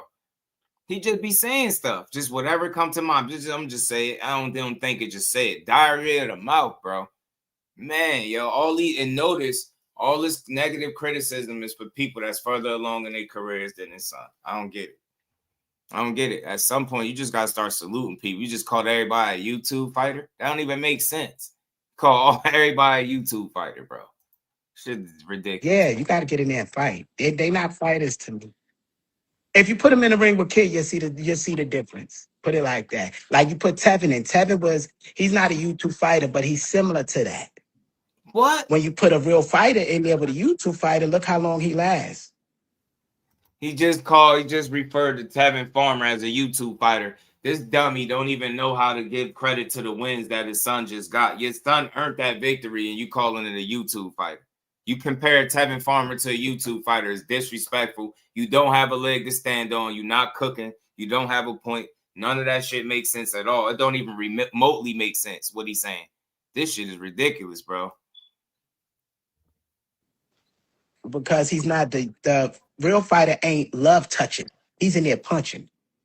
He's not trying to throw these little flicker jabs. So anyway, that's the difference. So I just be happy when that era is gone. Like if you look at Kamel Moulton he's a fighter. Look, he go in there and destroy. That's what I'm talking about. That's not a YouTube fighter. You know when you go to his fight, he going in there to knock somebody out and he ain't playing. So anybody that does not get knockouts is a YouTube fighter. This dude is an idiot, man. You knocked out Tevin Farmer, but do your son got 100% KO ratio? The way he sell it, he make it so that you feel like, yo, everybody your son fight, he better knock him out. He better knock him out. Everybody. You know the difference. Like Mike Tyson wasn't a YouTube fighter. Mike Tyson go in there and do his job. I'm gonna knock you out. Nobody was thinking. No, but was YouTube out on Tyson? What is he talking about? Of course, Spinks was a YouTube fighter. YouTube wasn't. You see how Spinks tried to look pretty, got his ass all knocked out that fast, trying to look pretty with his hand down, chin up in the air, because he think, oh, this Philly shell. That works with YouTube fighters. You get in there with a fighter with your hand down, protecting your stomach and your whole side of your face open. You in trouble. Everything he's saying is dumb. He gonna beat your fucking head in. So people don't understand it. Anyway, I don't want to just go too long because people want to say it's controversy. I ain't crapping on those fighters. You say all of that stuff. You just called them YouTube fighters. Like what's wrong with you? That is crapping on them. None of them people is YouTube fighters. You can't even call Ryan that as much as you want. Nobody he named is an actual YouTube fighter. He just said they YouTube fighter. They Floyd Mayweather fighters. What do that even mean? Like this dude is an idiot, man. This is why it's hard to like him, because everybody doing good is nothing and ducking Kid Austin. Then Kid Austin go fight way lesser guys than the opposition that's ducking them, and then you justify. It's just wild, bro. Let's keep rolling, man. It's wild. They need to fight each other. But that's what I'm saying. They need to fight each other. Nah, that's not what you're saying. You just said they YouTube fighters. What you think about Richardson Hitchens possibly going to Zuffa and Tio? That don't matter to me. Y'all gonna be in Zuffa next. I mean, they got to make money some kind of way. The people trying to make money, they trying to support their families. Like I said, some people didn't get the best contracts. And said he wish he didn't do that. Some people in this business didn't grow up with a dad that knew contracts, so they signed the wrong contracts, and they got to take certain steps. And some of them don't have the team to do merch lines, to do sponsorships, to get endorsement deals. They don't got nobody going in the office for them, talking for them, that know who to talk to, how to connect things. Some of them need me. Shit, I ain't even gonna lie to you. Some of them, I look at their pages, they don't got the following, they don't got the sponsorships, they not making money monthly. We make like 30 grand monthly. Just on endorsement deals. We don't even have 30 grand for the next couple of years. That's without a fight. We don't have to fight if we don't want to. Shout out to them for that. We could invest the 30 grand every month. So it's like that these boxers need somebody that was, I guess, an A&R in the music industry, because the A&R knows how to build the artists and know how to get the endorsement deals. And that's the professional background I came from. So they need somebody like me. I feel bad for them. They leaving so much money on the table, Mills. They leaving so much money on the table. What it is. Now they're going to go to Zuffa, and now they can't get sponsorships or endorsement deals. They can't wear it on their uniform. So when Kid going to a fight, he got all these sponsorships. He made almost 100 grand. They can't even make that, because now they can't put nothing on their clothes. They don't own their image and their licensing, so every time it's played, they're not going to get a royalty. It's like, they signed bogus deals coming. And I feel bad, and I hope they could get out of it. But to go to Zuffa, I think they better read their contract good. I say it's a good move. It's going to get them fights. But they better read their contracts good and make sure that's what they really want for the long term. Because they won't own their masters. They don't own their image. So people could play your fights for the rest of your life, and your kids not going to make a dime off of it. because you don't own your image, you don't own your name, you don't own nothing when you leave your contract. You're just Nope. an Oh old yeah, fighter yeah. that can't Nope. now go out there and make money. His IQ So ain't there I yet. hope they read their contract when they go over there. Yeah. No, I hear you on that. What's your thoughts on Tank Davis coming back in June? I love it. I love it. The boogeyman is back. I want to Now he see. the I want to see boogeyman. if who he fighting, who they fight. The Now he the boogeyman is boogeyman. back. Shut up.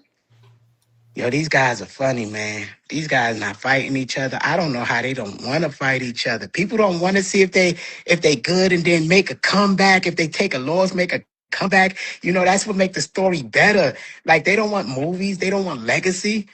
Like, yo, fight each other. What's the worst can happen? You lose and y'all have a rematch later on down the line. And then people, look, man, it's crazy. I don't think the real people running it want boxing to live. I don't It's think they really crazy. want the best fights. Because if they wanted the best fights, they can make them. Yeah. I mean, to a degree, man. To a degree. I'm at the damn soccer field. This is the video that they was talking about, that they was responding to with Tim Bradley when he criticized or he broke down Schofield. Goddamn watching these little ass kids scrimmage.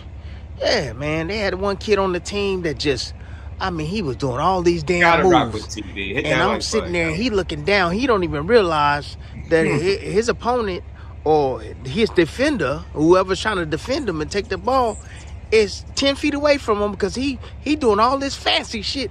And I'm like, man, look up. Ain't nobody near you, bro. Why you doing all of this fancy stuff? And, you know, the coach had to stop. Hey, stop. Bro, look up and pass the ball, dude. Ain't nobody even near your ass. Like, right? Well, it kind of reminded me of Schofield, you know, to a degree. Because when I look at Schofield, he does all these moves, different moves because he's athletic as hell, right? He has an athletic style. He does all these different type of moves, and I'm saying, his back blunt, damn. What the hell was that for? What was that? You know, he's switching from southpaw to orthodox, southpaw, orthodox. You know, changing his feet as he's throwing punches, changing angles as he's throwing punches at the same time. But I'm saying to myself, what was the point of that? You gave up so much defense for offense. I mean, you getting hit with stuff. Like, see, when you're a fighter, see, you wanna put yourself in a place, in positions to where you're hitting your opposition and your opposition ain't hitting you. You know, I use Shakur as an example. I know, but it's a rarity to be a Shakur Stevenson, right? Guys like Keyshawn Davis, you know, shoot, let me use Martaya, for instance, as well. You know, these guys, they are thinking fighters. You know, for me, Schofield isn't a thinking fighter type. Can he think? Yeah, but he's more of a reactive fighter, okay? He's more of, hey, I'm going to be first. I'm going to make you react to me. And how you react, that's what I'm going to do to you. So he's trying to overpower you with flashy, quick-ass combinations that are fast and hard. That's his game. And you know, and it's not like it's set up behind an educated jab or anything like that. It's not, you know, it's not like he's really thinking in there. No, he's not really thinking. He's more so, again, just reacting in real time. You know, the problem that I see that Schofield's gonna have moving forward is that when he get in there with somebody that's technically sound and know their way around the ring and understands how to manage and dictate distance, he's gonna struggle, you know.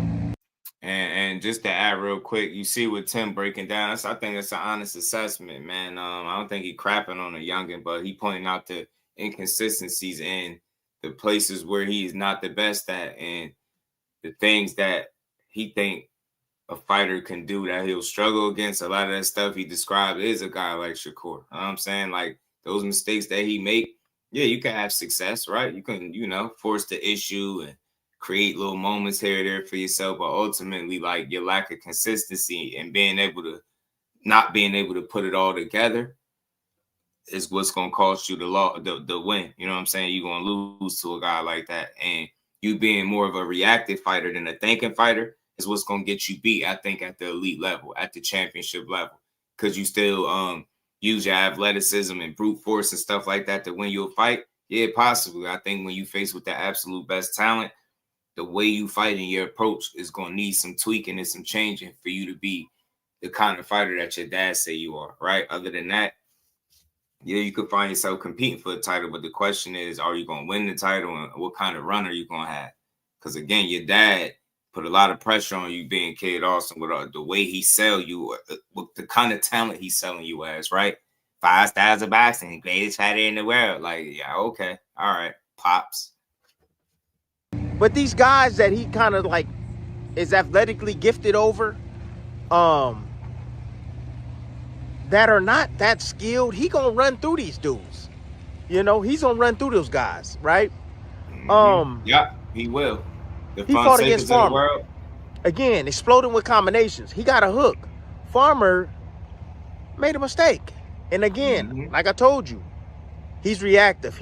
Anything he see, if he sees an opening or if he don't see an opening, Schofield letting his damn hands go. He exploding with that damn offense. Yeah. That's what makes him dangerous, right? Sure. Because abruptly he can change speeds like that. Oh man. Oh, he pace, tempo. Oh, he'll turn the tempo up real fast. And if you ain't on your P's and Q's, and if you don't haven't watched no damn Schofield and understand what's coming your way, he can surprise you. He can damn surprise you.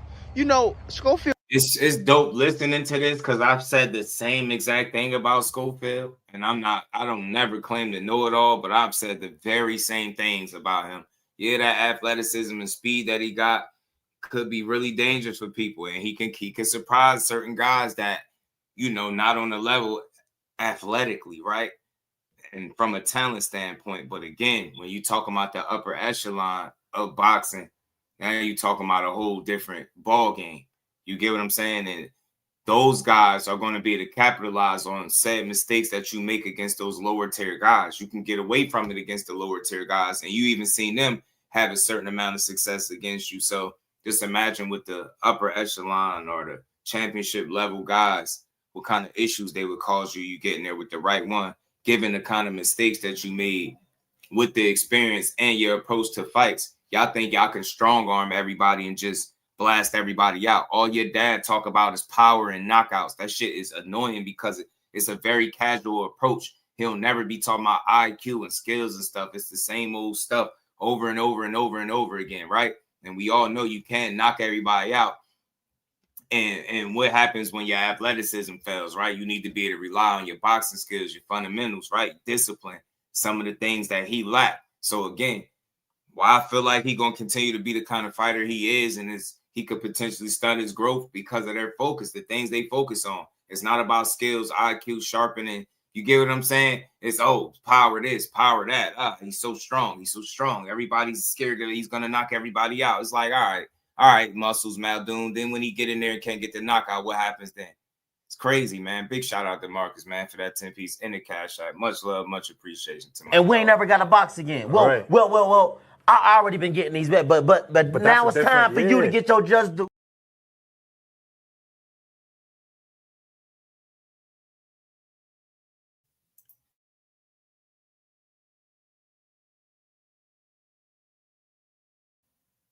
We've heard this story one time too many. Again, I want to hear that y'all sharpening y'all sword the right way. I don't care. It's only so much you can sell me on power and strength, right? Like, I don't want to hear that. With all the power that he got, you still see that he struggles with Tim breaking down, switching for no reason. Yeah, you need to get better with that because you just do it just to do it because that's how you be practicing it. You be in the gym just doing this shit. You get what I'm saying? No rhyme or reason, just showcasing that you can do it. Then you get in the ring and you have a tendency to do the same thing. You get in there and you just don't do. You get what I'm saying? You don't do it when you should do it, right? You do it just to be doing it, right? And that's you being more reactive than a thinking fighter. And when you can transition or when you tap into being more of a thinking man's fighter, you can be even better with the style and the skill set that you got. You get what I'm saying? But you can't strong arm everybody, and it's like y'all gonna have to learn the hard way. Still kind of remind me of that damn street baller, you know. Not it might be hot sauce, you know, with all them damn moves he be doing, right? All the moves, turning and stuff. You know what I'm saying? He be doing some crazy ass moves, and I'm looking at him like, man, you putting yourself in harm's way, bro. I don't think you understand that. You gonna get clipped. And when he's exploding in with combinations, he's almost something look like he leaving his feet, you know, breaking a lot of rules because of his athletic ability.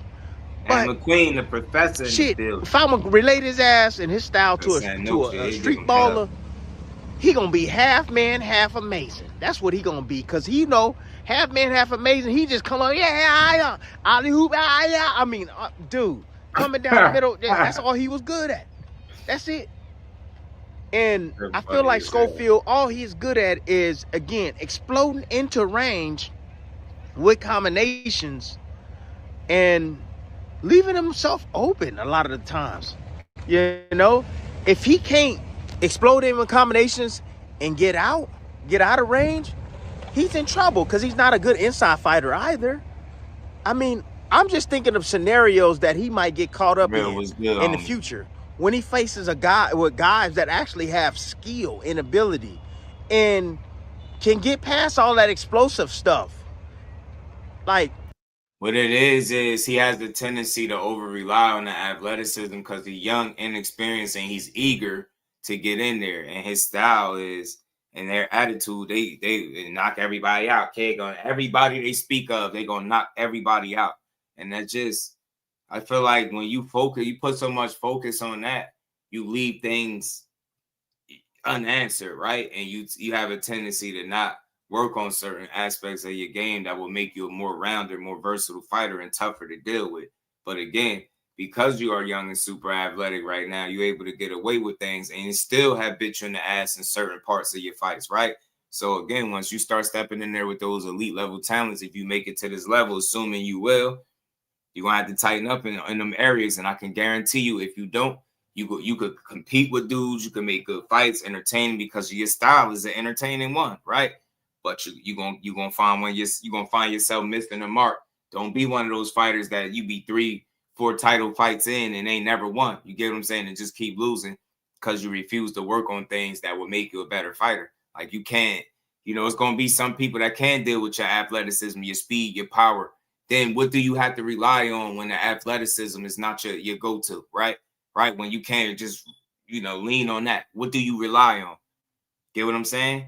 Now you start looking for fun. You start needing to rely on fundamentals and discipline and things that wasn't established because y'all spent so much time trying to be strong. You get what I'm saying? Oh, Mr. Now I'm going to knock everybody out. Remember, the sport is called boxing, not knockout. Learn how to be entertaining without getting your ass beat. Learn how to put hands on people without them putting their hands on you.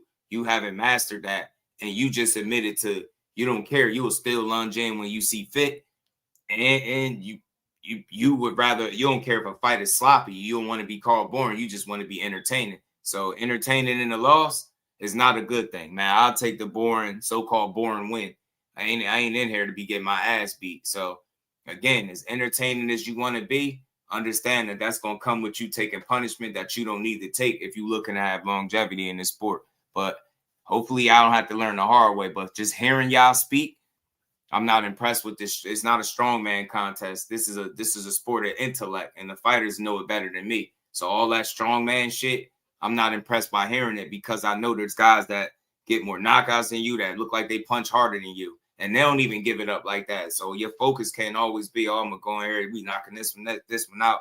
And you better go in there and show some skills. You better go in there and show that you worked on some shit. You better go in there and show that you don't only just switch. You switch with intent. You switch for a reason, and you know why you doing it. When to do this shit, not just in there, hey, look at me, y'all. I can go from, right hand to southpaw, back to orthodox. Like, if you're not going to do it when it makes sense to do it, then you wasting your time. So Teofimo Lopez was one of those guys that, broke a lot of rules and was very creative, but he had some skills, he had slip counters and block and shoot, catch and shoot, block and shoot game, you know, step backs. Schofield, he got a step back check hook. He got a step back hook, but ain't much more than that, to be honest with you. And he can switch southpaw and be aggressive with his offense from the southpaw stance. So, you know, look, I'm trying to get a little brother credit.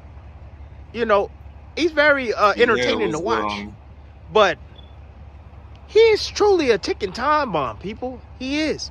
If he don't get you, somebody else gonna get his ass, right? And I see later in the fights, when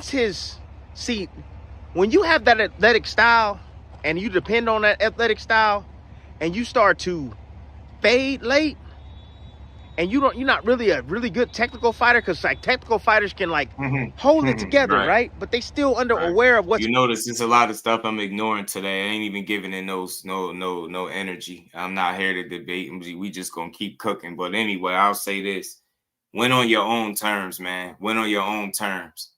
Win on your own terms, because yeah, you could be entertaining, but it's a lot of entertaining guys that don't have a pot to piss in or a window to throw it out of, because they were so entertaining that they forgot about defense. They wanted to entertain the crowd so much that they can't even form a complete sentence, right? So it's different strokes for different folks. The sport is called boxing, not knockout. It's not called entertainment. Yeah, you got to entertain people, but I just seen a fighter that people deem boring, right? And can't do this and can't do that, mixed with a fighter that's not known to sell tickets. I seen them put them two guys together and they just had the highest attendance in MSG.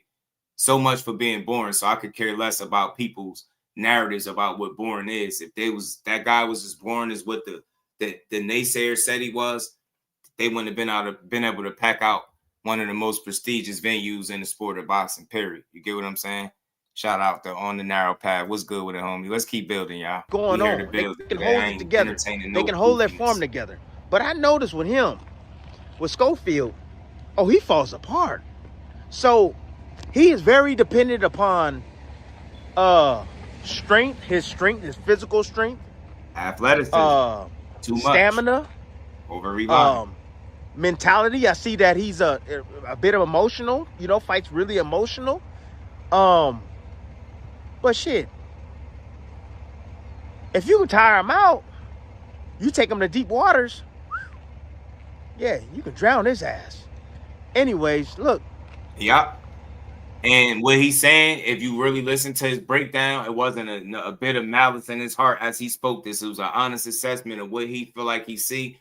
Everything that he said, in my opinion, based on what I watched from Kid Austin, was spot on. No hate, no nothing. So, he's a critic, right? But he done this shit too, and at the highest level. He's a damn Hall of Famer. You could love it, hate it, cry about it. But I think what he's saying is honest. And if he corrects these mistakes, he gonna just get better. You know what I'm saying? I don't think this coming from I think this was constructive criticism. He didn't sit up and trash him and say he can't fight. Just pointed out some things, some areas where he could improve in. I think it'll make him a ton better. You know what I mean? You got a ton of athleticism, but you add discipline, consistency, and your fundamentals are down pat, right? And you're more intentional with when you do things, right? And you know why you doing shit when you do it, instead of just looking flashy or, look, y'all, I could switch. Look, did you see that? Did you peep that I switched? It's like, yeah, we peeped it, but you switched and then you start getting hit more. Yeah, we peeped, you switch back to the other side, but you're still getting hit, right? That stuff like that. So again, I think this is constructive criticism. You want to take it for what it is. So I think their response to Tim Bradley wasn't that bad, because I don't think Tim Bradley was trying to, I don't think he was trying to kill him. You get what I'm saying? So let's keep going. Schofield, he gonna win the title. He got a chance to win the title if they line it up right. They gotta line it up right. He's been carefully matched. Just saying, carefully matched. Yep, I picked him to beat Farmer, because Farmer's just overconfident. However, the upper echelon, the Abdullah Mason, who I say that, still need a little bit of polishing. He clean, but a little bit more polishing. You know, he like a rattlesnake. Abdullah like a rattlesnake, man, like a baby rattlesnake. He strikes. And it's like, bro, you ain't got to use all that damn, you ain't got to use all that damn poison, that venom. No, just hit his ass one time and then go away and come back and pick up your food. You know, that's it. This is great advice. So, yeah, Schofield, he got a lot of learning to do. Not gonna lie to you. He's not, that IQ, his abilities, it only keep him alive for a little bit, man, until he get in there with some real damn killers. Anyways, I'm Tim Desert Storm Bradley. You already know the damn rest, and I'm out. Man, he cooked on that. I ain't gonna lie. He cooked on that. He did. He wasn't super over the top. He wasn't hateful. That was constructive criticism at its best. You know what I mean? Yeah, you're gonna say some things that maybe you don't agree with as a fighter or the trainer of, but like Kid said, I like what he said. Stuff he said he can't do, he gonna go get better at it, and then when he do, he gonna look crazy. That's the right attitude to have. You ain't go in on him, right attitude to have. That was all constructive criticism, because you listen to everything he said, you can honestly look at the Kid Austin fight and see everything that Tim Bradley broke down right there, and it make perfect sense. You get what I'm saying? So it's up to him if he want to take heed to Tim Bradley, right? His dad seemed like he wanted him to go in on Tim a little more, but he say everybody crazy, but they don't realize they have an opinion on all these other fighters too, or at least especially his dad. You got a super negative opinion on everybody that's winning and everybody that's a potential contemporary to your son, right? But then when somebody else has something to say about your son, you don't like it. So it's like, I mean, you know, if it's good for the goose, it's good for the gander. You put out that type of energy, people gonna criticize your son, especially when you put so much on it, right? How great he is and 5 styles of boxing and everybody's ducking them.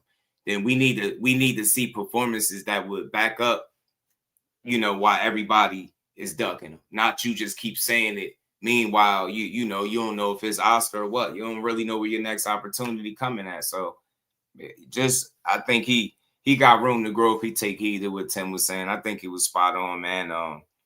He ain't never say nothing real negative about Kid. So, you know what I mean? I think he could take that for what it's worth, man. He could have said a lot of different stuff to him. Shout out to Real Hill. What's good with it? I see you, Reef. Look, the problem is, man, I've been feeding into too much negativity, and I think it's been one of the reasons why I've been a lot more annoyed than usual, right? So I'm just start ignoring these people. I'm gonna say this for what it's worth. The people that come here, they know. Don't come to this channel to argue, right? I don't give a fuck about your discourse. I don't want to go back and forth with you and none of that. State your opinion and have your opinion, bro, but don't try to force it on me. I don't want to argue with people saying dumbass talking points. You know what I'm saying? Like, go argue with your girl or something like that. But, you know, I don't care. I want a difference of opinion on this channel, but don't force it on me. Don't argue with what I'm saying to try to say what you're saying. It's never going to work with me. So you could take that weird shit somewhere else. So that's the only time I'm responding. Rest of that, we just going to cook today for a couple more hours and we out of here. Shout out to Boxing Dad. Was good. Dumbest decision that ever did that. Because now I'm tuning in. What's that? Well, look. This is where I was going with this. I'm going to wrap this up and we're going to keep it moving because I'm going to pull up the interview with Oscar. Kid Austin got a decision to make, man.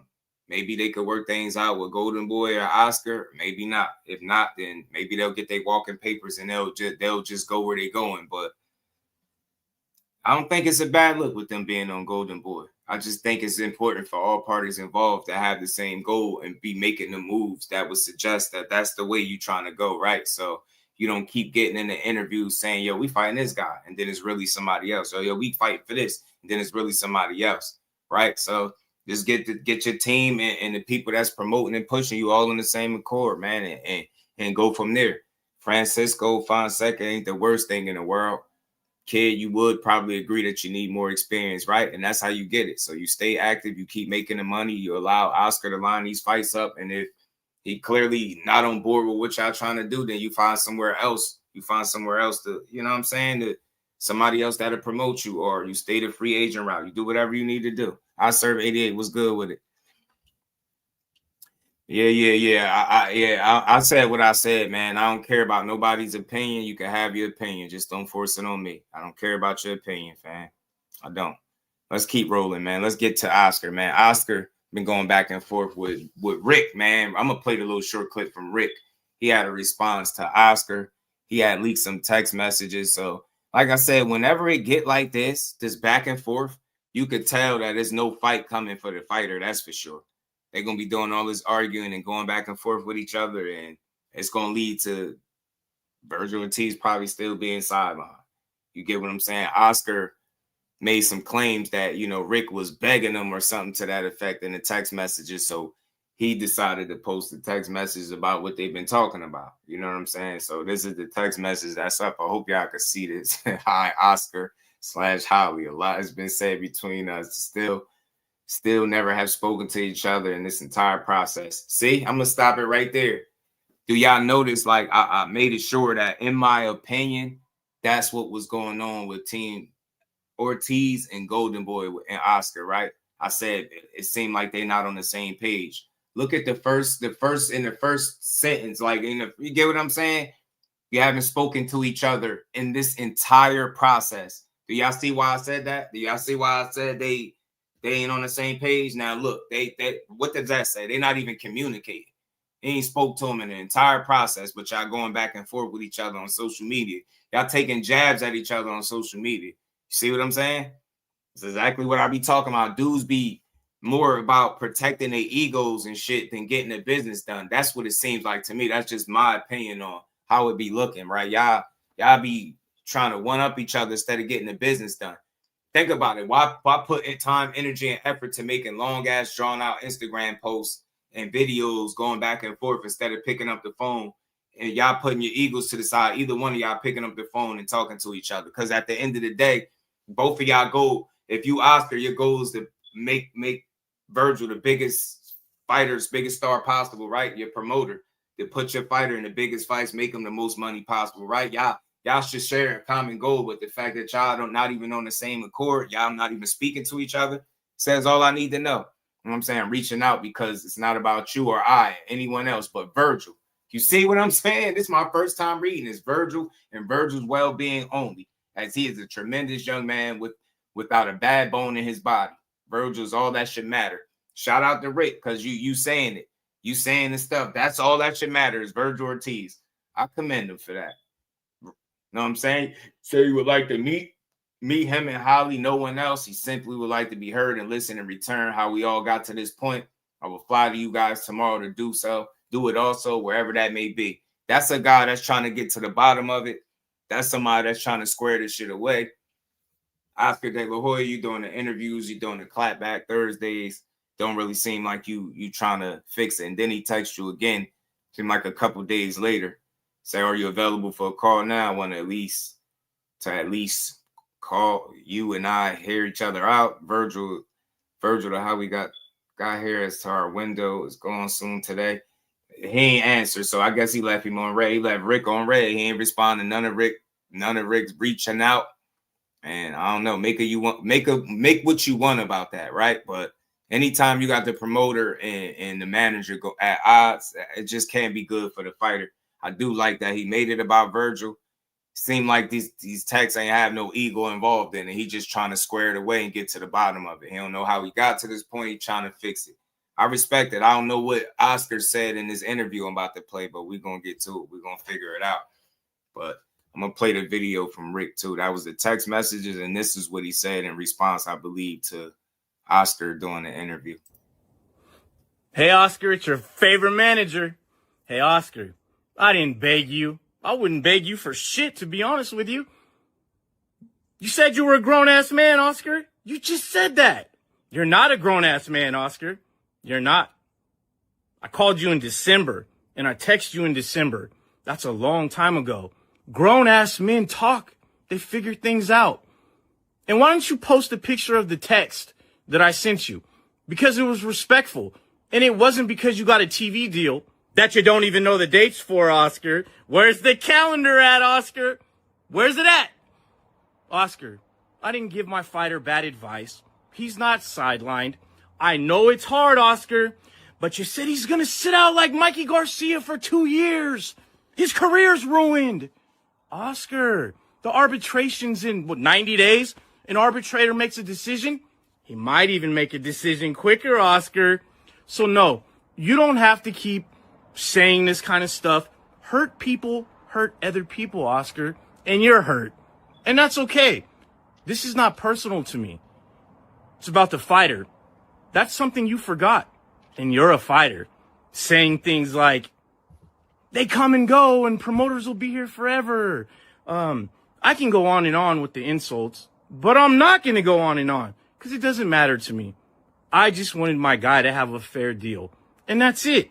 And Vergil is a grown-ass man, and so is his father.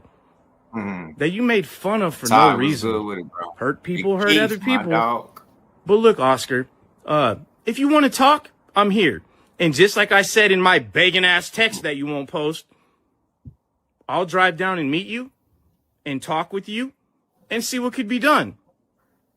But he's not sidelined, and his career's not ruined. And Oscar, you were a fighter. You left Top Rank. You had 8 trainers, 5 managers, and you're telling people about being loyal and disrespectful? Slow down, Oscar. This is entertainment. Boxing is entertainment. It's not meant to destroy people's lives like you think you're doing. Facts. And look, I hate to say this, but you keep talking about lining greedy pockets.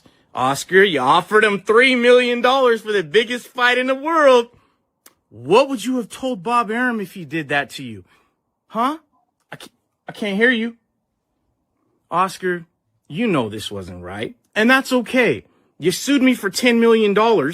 Net profit you said you lost? Wow. Well, how could you have done that? How could you have sued me for $10 million net profit if there wasn't that much money there? But it's okay. You kind of saw what you saw. You know how much Vergil is worth. And all I said was, pay him fair.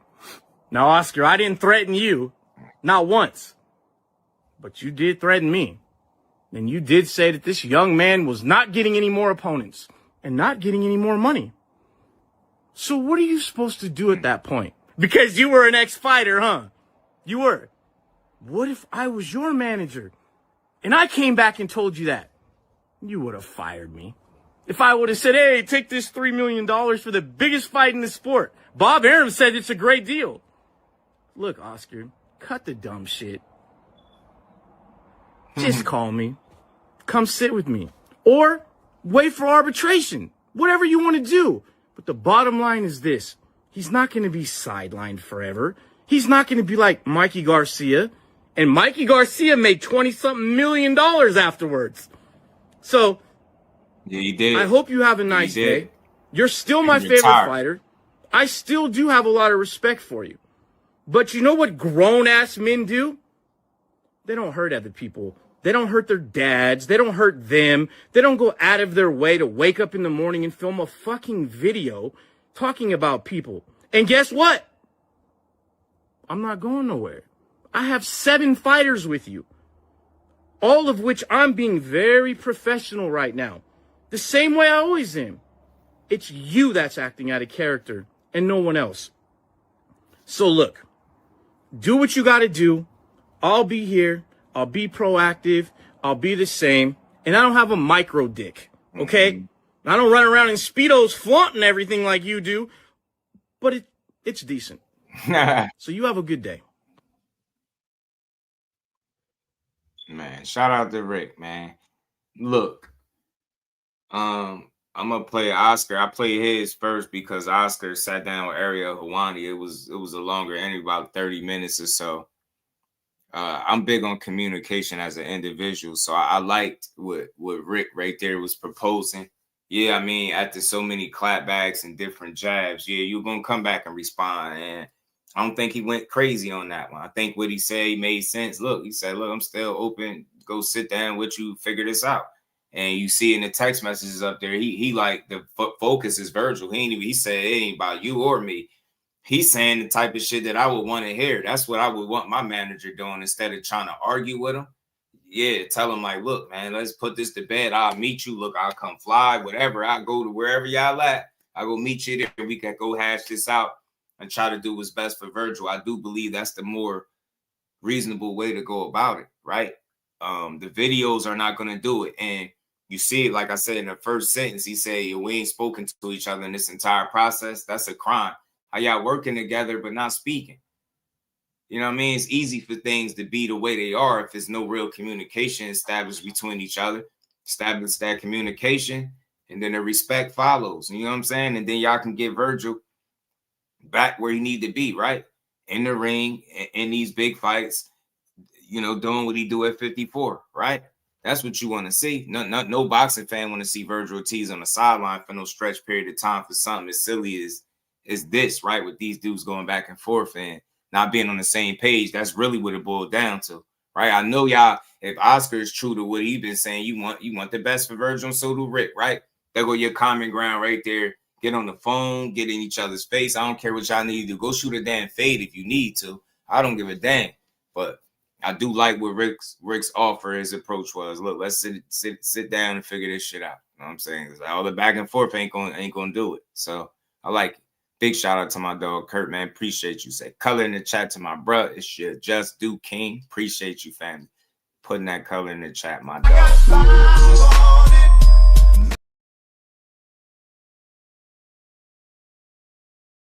Let's see what Oscar had to say. Let's see what Oscar had to say to Ariel Helwani when they sat down. You know what I'm saying? It's weird bring up another man's man. Yeah, he is. He's super weird. Poke that fun at Eddie Hearn and his issues with Keith Connolly, but now he's in the same position with Rick. Right, facts. And I like something else that Rick was saying. Hurt people. Like, if you really trying to help somebody, you don't hurt them. And that's the thing. Like, the fact that he was exploring the possibility of him being on the sideline like Mikey Garcia, we all know that was a wild time for Mikey being sidelined for that long.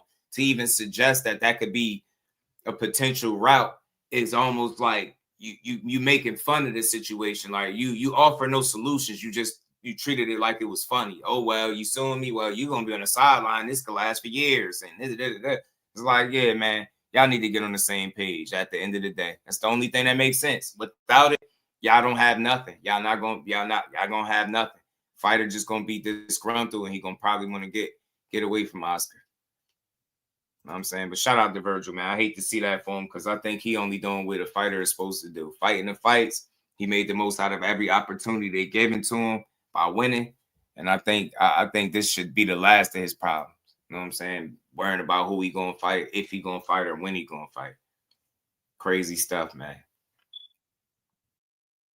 Here on a Clapback Wednesday, perhaps? Or is that just, maybe. We'll see how this goes. I don't know. I'm saving it for tomorrow, brother. Oh, and it's going to be a good one. Oh, my gosh. It's become must-see TV, if you will, Oscar. So everyone enjoys those very much.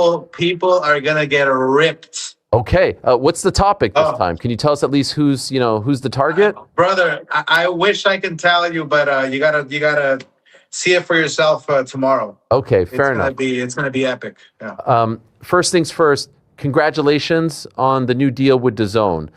Could I ask, I remember we spoke a little bit about your deal coming to an end back in October when we were at your house. And again, thank you so much for welcoming us there. It was tremendous. Can I ask, how did the process play out? Did it take a little longer than you expected? Was this as expected? Tell us about it. Well, yeah, I mean, it did take longer than expected, but we got something done. Which is truly remarkable because a lot was riding on the line. Fighters were calling, "Hey, is your deal done? Do we have dates?" And so finally, after months and months and months of negotiating, we finally have a deal. And whether it's 1-year deal or a 10-year deal, we're actually ecstatic that we got a deal for my fighters. So I'm happy to promote these young champions and hopefully one day create the next superstar. Since you mentioned it, could I ask, is it a 1-year deal, 2-year deal, 10-year deal, 3-year deal? What could you tell us? It's between the 1 year and the 10 year. Okay. You don't want to say specifically? I don't want to say. Okay, fair enough. How does it compare to your previous deal? Oh, it's better. Yeah, it's equally or better. Okay. Than the previous deal. Yeah, we've had a great relationship since 8 years ago when I started with Canelo on DAZN. and it's been a great run. You know, we've been able to promote some of the young champions and create new world champions along the line. So it's been great for both sides. You mentioned that it took a little bit longer than you expected. Do you have any theory as to why it took a little bit longer? You know, my theory is that, look, we want to continue building champions. We want to continue to sign the best talents out there. You know, I'm sure that, you know, the competition has gone a little tougher in terms of you know, signing these fighters and having competitors you know, trying to sign these top prospects. But look, it was smooth sailing, I have to say. It's And real quick, you hear what he talking about right there, talking about, you know, signing other fighters and top prospects. And that's one of the number one reasons why you don't need this to be a situation, because from the outside looking in, these top fighters or prospects to see like, damn, Vergil is one of his best fighters and look what they going through, right? And that could make people a little hesitant to sign up or want to rock with you. You never know. So I don't know. I just hate to see these messy ass situations. It's unnecessary, right? You like Vergil, right? You believe in him, like you say. You want to make him the best possible fighter possible. I know that's what he wants for himself, and that should be what his manager wants. If that is the case, then it should never come to this. It should never come to this. So again, that's something to keep in mind, man. Fighters might see that you at odds and you've lost fighters from Canelo to so many different fighters, and they're like, why should you sign up? You got damn Kid Austin talking about leaving them too, so, or his pops. So I don't know. Just a weird time for Oscar. just that there were so many little details that we wanted in the contract, obviously to protect the zone and to protect us, but most importantly, to make sure that we build new champions, that we sign new champions, and the zone is all for it. They're on board. We're partners, and we're gonna continue doing what we do at Golden Boy, and that is give you the best fights. Could I ask, are there a number of events attached to the deal per year that you guys are going to put on, like guaranteed X amount of events? Yeah, we'll be doing championship shows. We'll be doing contender shows, which are shows that we highlight our top prospects and talents. We'll be showcasing Kid Austin. We'll be showcasing the likes of the fighters that we've been cultivating along the way over these years. Not for none, I ain't trying to overthink it, but you see how he spoke about top prospects. He ain't answered the question. He said how many shows. Ariel looking for a number. He ain't answer that. He getting around it. Maybe he get to it, but heard how he talked about top prospects, and then he went on. The first name he mentioned is Kid Austin. If I'm not looking too deep into that, that's probably one of the reasons why he wants to move him the way he still feels like he at that prospect level. And without the experience, I don't know that Oscar is confident enough to throw him in the kind of fights that his dad is saying they should be in. You get what I'm saying? And you see where the discrepancy will come in at, right? He think a certain way. It's not that it's a bad thing, but they might have a different ideal on how fast to move him or what fights to take him to put him in next, right? And that's what it sounds like. So maybe somewhere else is better for them, better suited for them, if that is in fact the case, because I don't think it's going to change overnight. You know what I'm saying? I think Oscar's going to be exactly who he is, and y'all going to have to get on board or probably find another home. But we'll see. We'll see. Shout out to my dog Kurt, it's gonna be a better relationship, because we finally have a contract with a partner that knows exactly what we need to produce these champions. The production level is going to be amped up. And that's a big thing for fighters these days, because as you know, for instance, fighters now, if you sign across the street with Zuffa, they're being taken away their rights to showcase their heritage, where they're from. They can't wear their colors. They can't come out with music. They can't do this and that. So I think part of this whole deal is based off of making sure the fighter has an identity. And the zone got it right off the bat, you know. And so they're going to be able to have better production. They're going to be able to wear whatever colors they want to wear, come out to their music. And that's it's a big production value.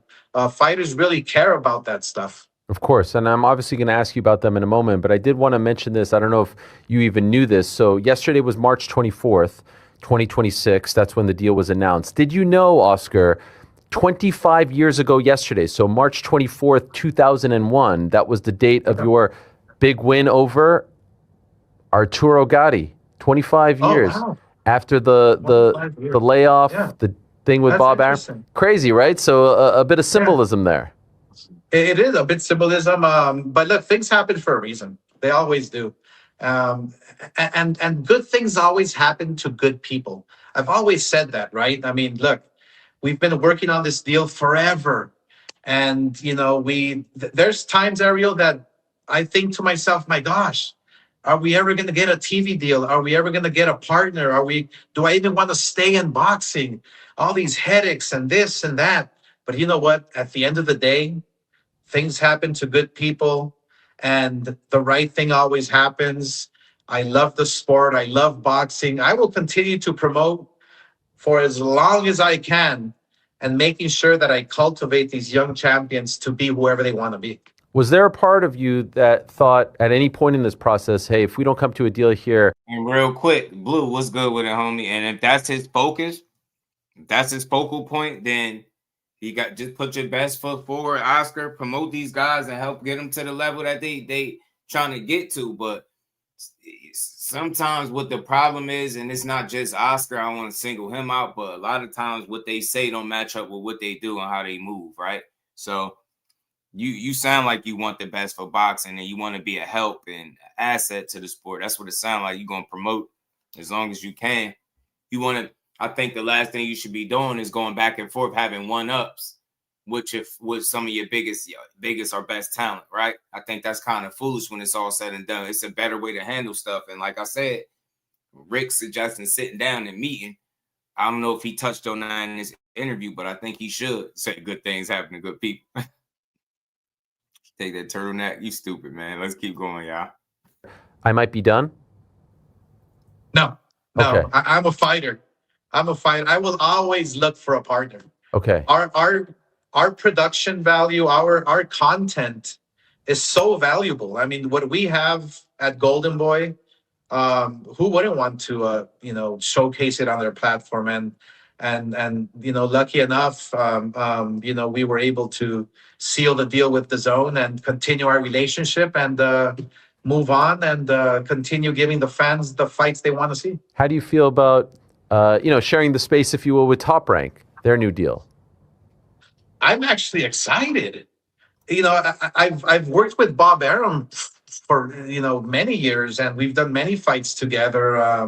I'm really excited because now look, there's no excuse whatsoever from any promoter that's under the Zone.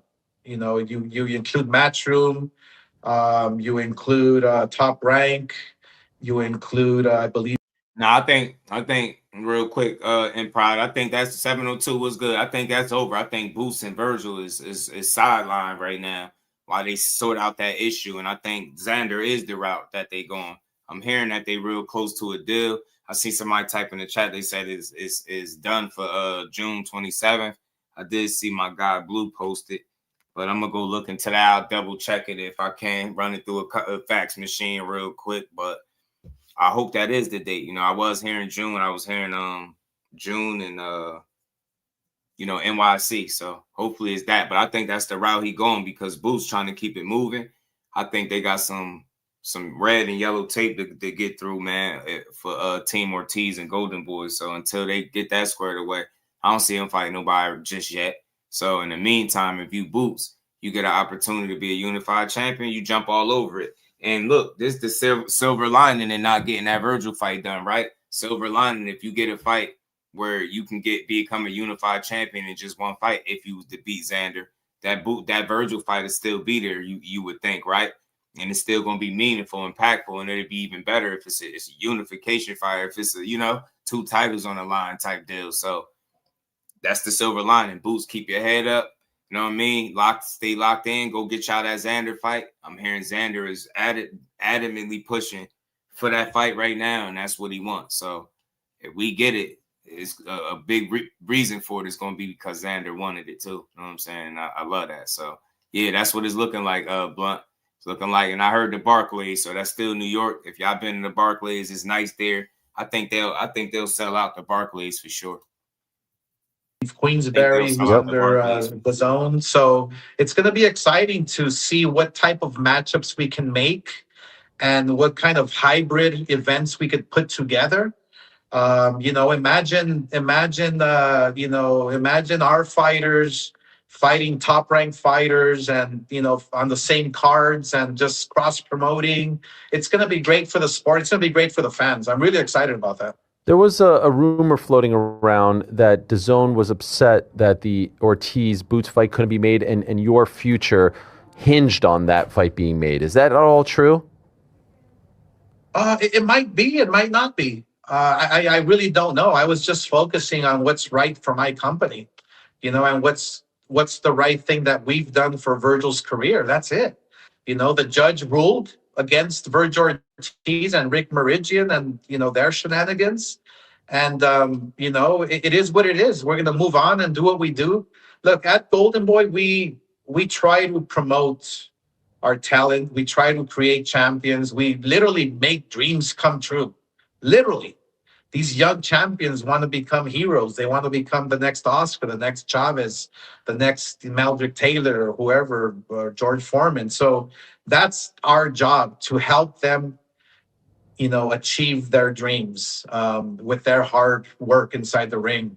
And we just continue doing what we do. Anything hinging on our contract or DAZN or the Vergil fight and Boots, I wasn't really focused on that. I was focused on making sure that we do the right thing and we protect ourselves. What could you?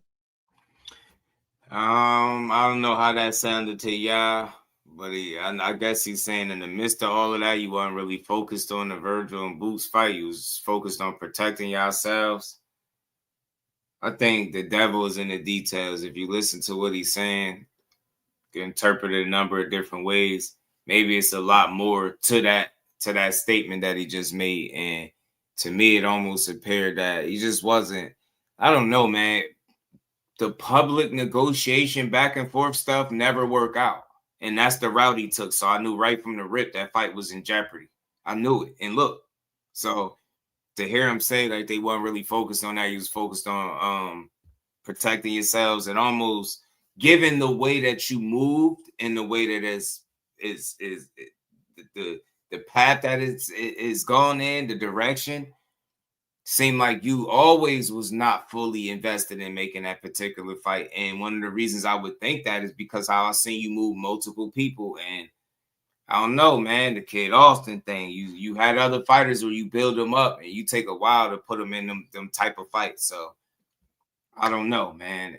I don't want to say he's intentionally stalling somebody's career. I wouldn't say that, but I don't know. Some people would say he played safe with his fighters, right? And then you did not seem like you was all in with Boots and Vergil fighting next. You talked it, but it seemed like publicly it was a lot of games being played. And like I said, anytime I see it go like that, we never get the fight. I've never seen a time where, not even once, where we got in a fight after they start the public back and forths and the negotiating stuff and people start throwing out numbers.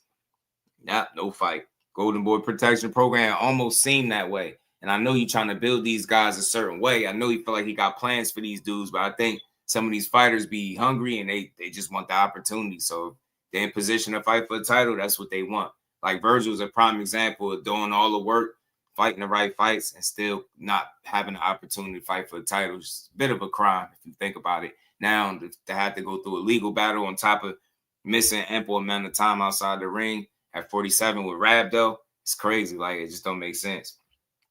I won $10 million, right? Give me that 10. Tell us about the state of the relationship with Vergil. Do you think that you will be able to figure out a way to work with him in the past, or has the relationship been severed forever? Ariel, look, I'm a grown ass man, and I will forgive. Obviously, I'll never forget, but I will forgive. I think it's up to Vergil at this point. Look, he's what, 29, 30 years old. He's a man. It's like, if you want to talk, if you want to patch things up, then give me a call. Or if you want me to call you, it doesn't matter. If you want to work this out, then let's work it out. Like grown men. I still feel that he received the wrong advice and now he's paying for it, which is sad because me as a fighter, I would hate to be sidelined. But when you do the wrong thing, this is what you get. Are you hurt, Oscar? You've been here before, you on both sides of the fence, that this was someone you were working with and that the relationship has devolved into this. Do you get hurt by this? Do you get bothered by it? I'm not Eddie Hearn, if you're telling me that. No, that's not what fair enough. Look, Ariel, I've had the best advice from the best promoter in the world, and that's Bob Arum. And the one thing he told me when I got into this business 20-something years ago said, Oscar, never, ever fall in love with your fighters because they will break your heart. And I learned that a long time ago. So to me, it still feels personal to a certain point because I was a fighter myself. I mean, Vergil managers just said that his career ain't messed up. It ain't over. He ain't gonna be sidelined. He ain't gonna be on the shelf. So we'll see how that go. But being on the other side of business and dealing with these fighters as a promoter, you have to put a wall in between feelings. It's, this is a business, and I've been screwed over so many times by managers, by fighters who are ungrateful. Fighters are just ungrateful when they make it to the top and they forget who got them there. They forget who helped them. They forget, they forget about everything but the dollars. And that's all that matters to them. So let's then keep it as a business. So as of right now, as we're speaking here today, you guys haven't talked or repaired the relationship. So his return very much up in the air. His return is up in the air. They ruled against him, and his career sidelined. It's sad for him, but this is what he gets for listening to wrong advice.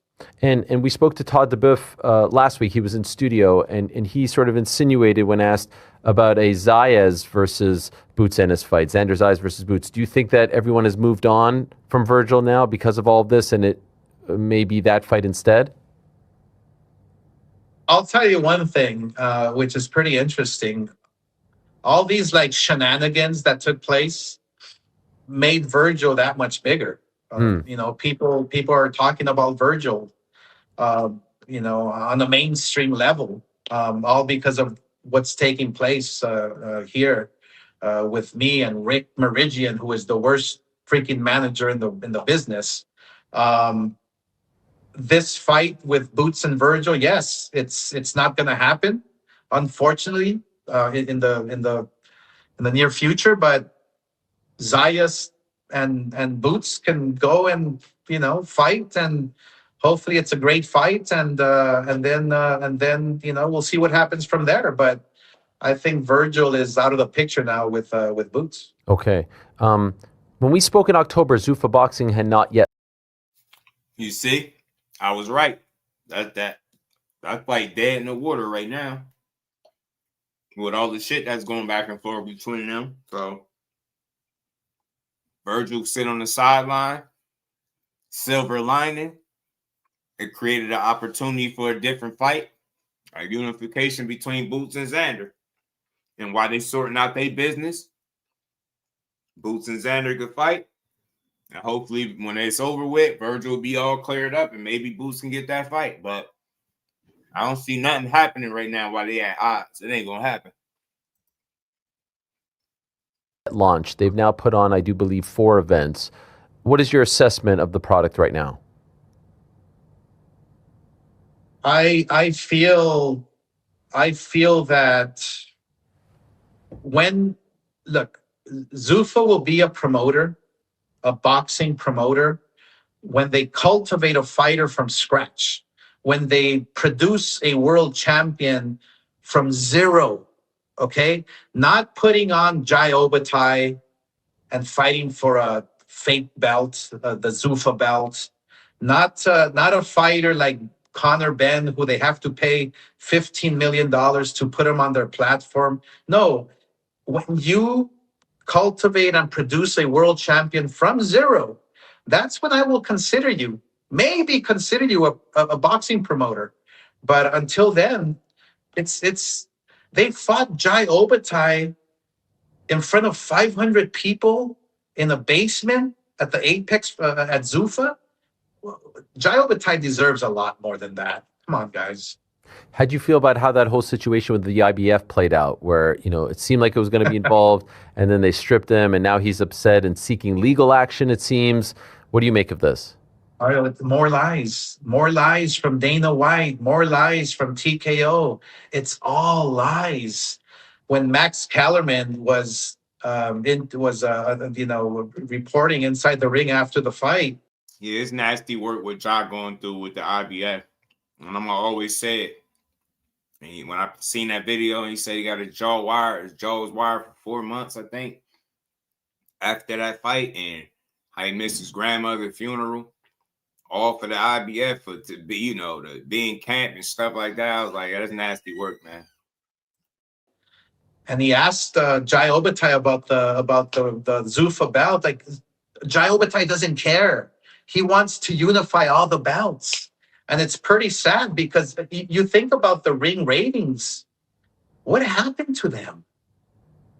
This guy he fought was ranked number 15 from the IBF, and he was ranked number 10 by the Ring magazine. I mean, come on, guys. Who's making up the rankings now? I really do think that the Ring rankings, are out the window. I mean, I don't think there's any integrity there whatsoever. The Ring belt the Ring magazine was everything for, 100 years, let's say. And now it can just be in the trash can. I mean, might as well. It means nothing. And that's exactly what the Zuffa belt. The Zuffa belt, I mean, this pin is worth more than the Zuffa belt. This here is worth more than the Zuffa belt. It means nothing. It's just the name. And he went in on the Zuffa belt. The problem is it's validity to what he's saying, but just like any belt when it was first established, they all meant nothing at first, right? And then over time, when you having people fighting for them, right, and they begin to have value, significant value, then you can look at it different. But I think with them just starting up, their belts are not going to be able to compare to the established sanctioning bodies. It's just not. It's not even a battle they should even try to win, right? But I just think it's weird to have people choosing, if they fight on that platform, they can't keep titles that they earned and bled for. I just think that's wild, man. That's the biggest hang up I think I see with Zuffa right there. People can't wear their flags, put certain shit on their trunks, all that stuff. It seemed like, man, it seemed like boarding school. Zuffa seemed like they on some boarding school shit. It's just weird. I don't like all them little wild ass rules. I don't like it, but whatever. Yeah, he don't care. He don't care. He said that so matter of fact. Like, he's worried about himself. He wasn't worried about putting Vergil and Boots together. Do you regret selling the ring? Do I regret it? The way things are going, I actually do. And I never regret anything. When I had the Ring magazine, I kept its integrity. I kept the panel of writers from all over the world who were deciding who's number one, who's number two, making sure its integrity is in place. And I could have sustained it for forever if I wanted to, but Turkey came along, and I thought I was selling it to a person who really cared for the sport and was going to hold its integrity. But it seemed like the league, just like the NFL or NBA. I could see why you say that. But I just think, yeah, and when you think about it, the NFL is very strict with certain shit too, right? So Yeah, I can see why you say that, but I just think it's wild. Too many rules, and it's like you can't be you. You know what I'm saying? It's almost like you're saying, that it is what they're trying to do, form a league, and they want you to prioritize them over anybody else if you on their platform. So, that's an interesting point. But I guess I was wrong. Yeah, because, I saw on your Instagram just a couple of days ago where you were talking about the Ali Act, and I'm going to ask you about it in a moment, but you did say, why isn't the media covering this? Are you all bought and paid for? What's going on here? And let's be honest, a lot of the boxing media now works for the ring. And so when I saw that and when I just heard your comments, I did wonder, in retrospect now, do you wish you had not sold it? Well, look, I never regret anything in life because, everything happens for a reason, like I said before. But I think I have so much passion and love for boxing that I actually do regret this one. How is your relationship with Turkey these days? I speak to Dr. Rakan a lot because of business, but I haven't spoken to Turkey in a while. Why is I haven't spoken to Turkey in a while. Yeah, that they need some life with them colors. They need to allow people to be able to wear their own trunks and stuff like that, I think. I just think it's a little weird how they're going about it with that, because then you got these bland ass black and white trunks, and it just look weird. Goes through regret. Shout out to Real, man. Yeah, he regret that selling the ring. He's a busy man. I'm pretty sure he does his his businesses all over the world. He's involved in everything. So I'm sure that I'm sure I'll be speaking to him very soon, as we do have a Ryan fight coming up. Who would that be against? Not sure yet. Okay. Not sure yet. I'm hoping it's Devin Haney. Yeah, that would be the big one. I think that'll be the biggest fight out there for both guys. It's an opportunity for Devin Haney to obviously get revenge and vindicate himself. But for Ryan, it'll just put a stamp on his legacy once again. What he did the first time around will obviously justify, that he was ready and a better fighter the second time around. Again, when we spoke in October, things weren't great, but then he had the fight in February, and it seemed like things were great, that fight week and whatnot. How are things between you and Ryan these days? We're actually cool. Okay. We're actually cool. Look, like I said, I don't. Real quick, before you get into that explanation, when you look at his history with fighters, some of his biggest fighters, from the Canelo to the Ryans, now Vergil, you hear Kid Austin, got some pretty quality, some pretty solid talent, and they all have had issues with you at some point. You the common denominator. Not saying it's all on you, but it is a bit strange how he's a guy that has been publicly on the outs with multiple of his fighters, where he's, still to this day, he take jabs at Canelo, right? Still to this day, he take jabs at Canelo. So it's pretty strange to think when you look at it like, damn, Canelo fell out, Ryan had fallouts, asked to get out the contract. Now you got Vergil suing him, Kid Austin and Pops talking about walking away. It's like, damn, it's always something with these fighters, bro. I don't take anything personal with fighters, and I don't fall in love with fighters, and because they'll break your heart. But when there's business to be done, hey, I'm right there, making sure that I want to get the best, the biggest purse for my fighters. I want to make sure that my fighter is taken care of, and we're taken care of. So that's all that matters to me. I'm building Golden Boy as a brand. That's my love. Have there been talks with Team Haney about making this fight yet?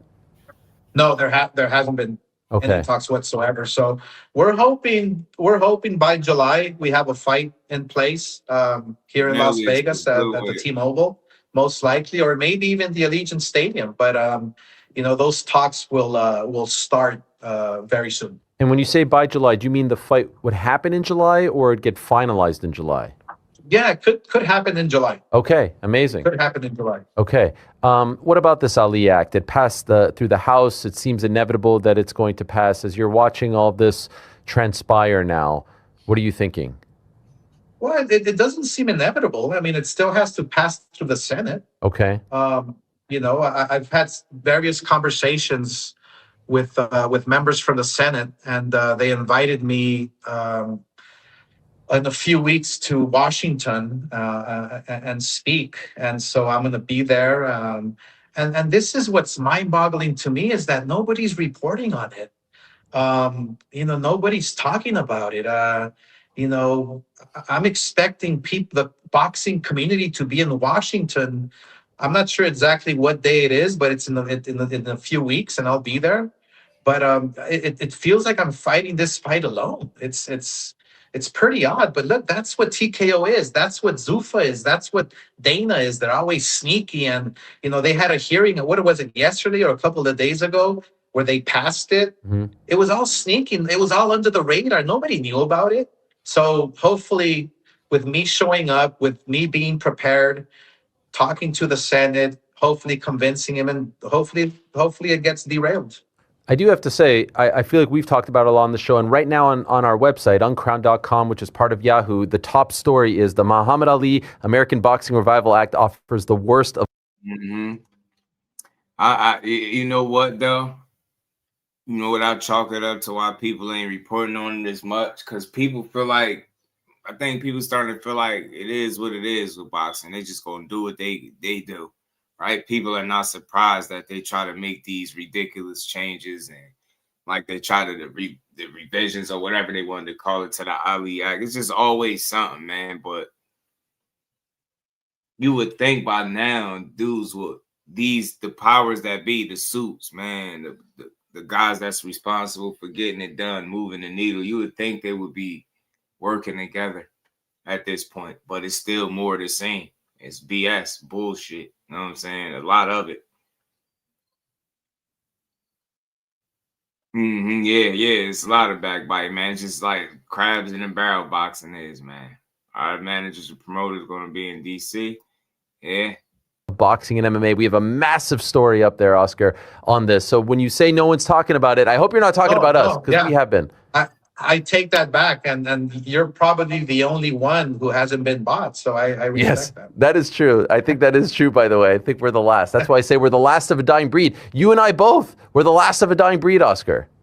Look, we have platforms where we have to educate and be responsible and make sure that the fans know, the fighters know.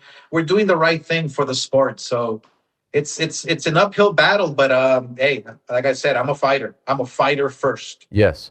And the fight, the proverbial fight, if you will, between you and Dana White continues to rage on. He did say some things about you recently. Can I play you a clip and get your response? Would that be possible? Yeah, give me more ammunition for my clapback. Here we go. Yeah. I mean, these guys like Eddie and, Oscar.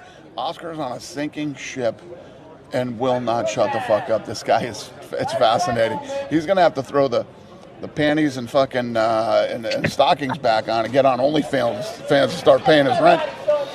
My boy's running out of money.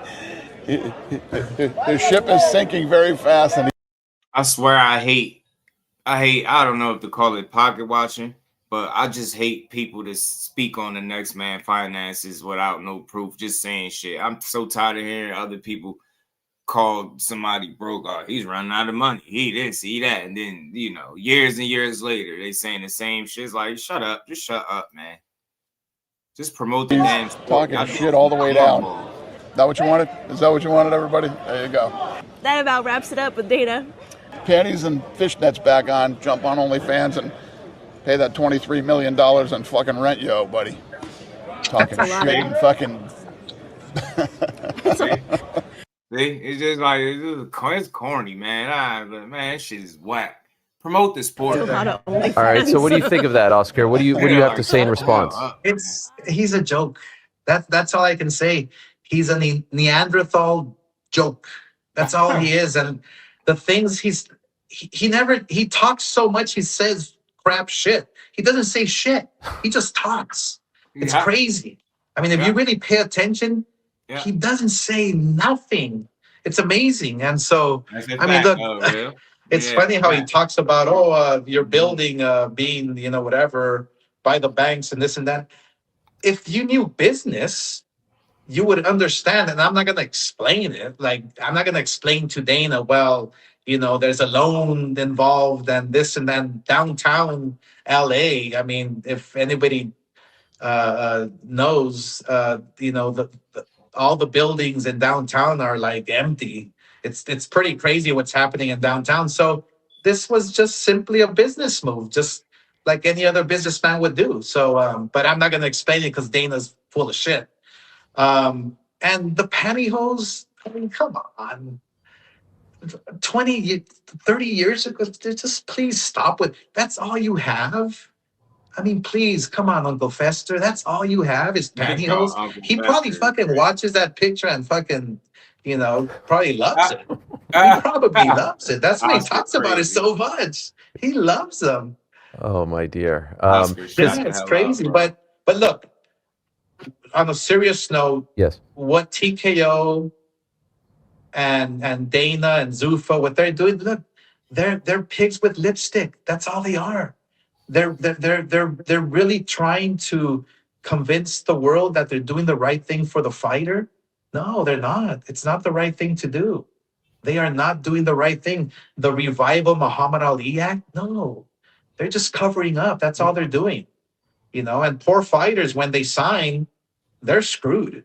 They really are. Why do you think they're Jai screwed? Obertai was tricked into fighting in front of 500 people, thinking he was going to unify, and they tricked him. I mean, come on, that's not nasty.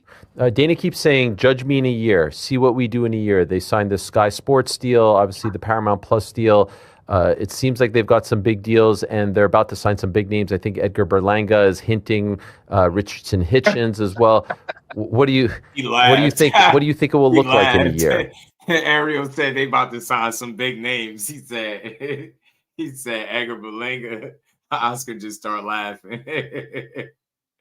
Yo, he's a whole asshole, bro. Big deals, and they're about to sign some big names. I think Edgar Berlanga is hinting, Richardson Hitchens as well. What do you think? What do you think it will look like in a year? Well, said Edgar again, Berlanga. Oscar thought that was funny. Again, Uncle Turkey is funding the whole league. And like I said, when they produce a champion from scratch, from zero, then I will give them some credit, because it takes a lot of knowledge, it takes a lot of work to build a fighter from scratch. It's so easy to get funding from Turkey and you know, put them on your platform. That's easy. I can do that in a heartbeat. But to take fighters from when they're amateurs turning pro and producing world champions, that's when I'll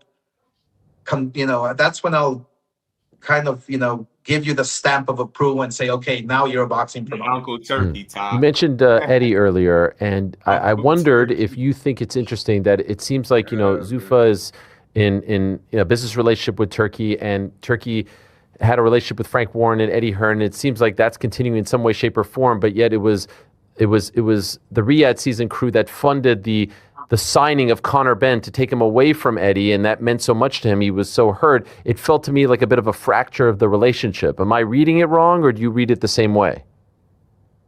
Who knows? I mean, one day you see Eddie, you know, talking about Turkey. The other day they're holding hands and the relationship is great. And who knows what's going on behind closed doors?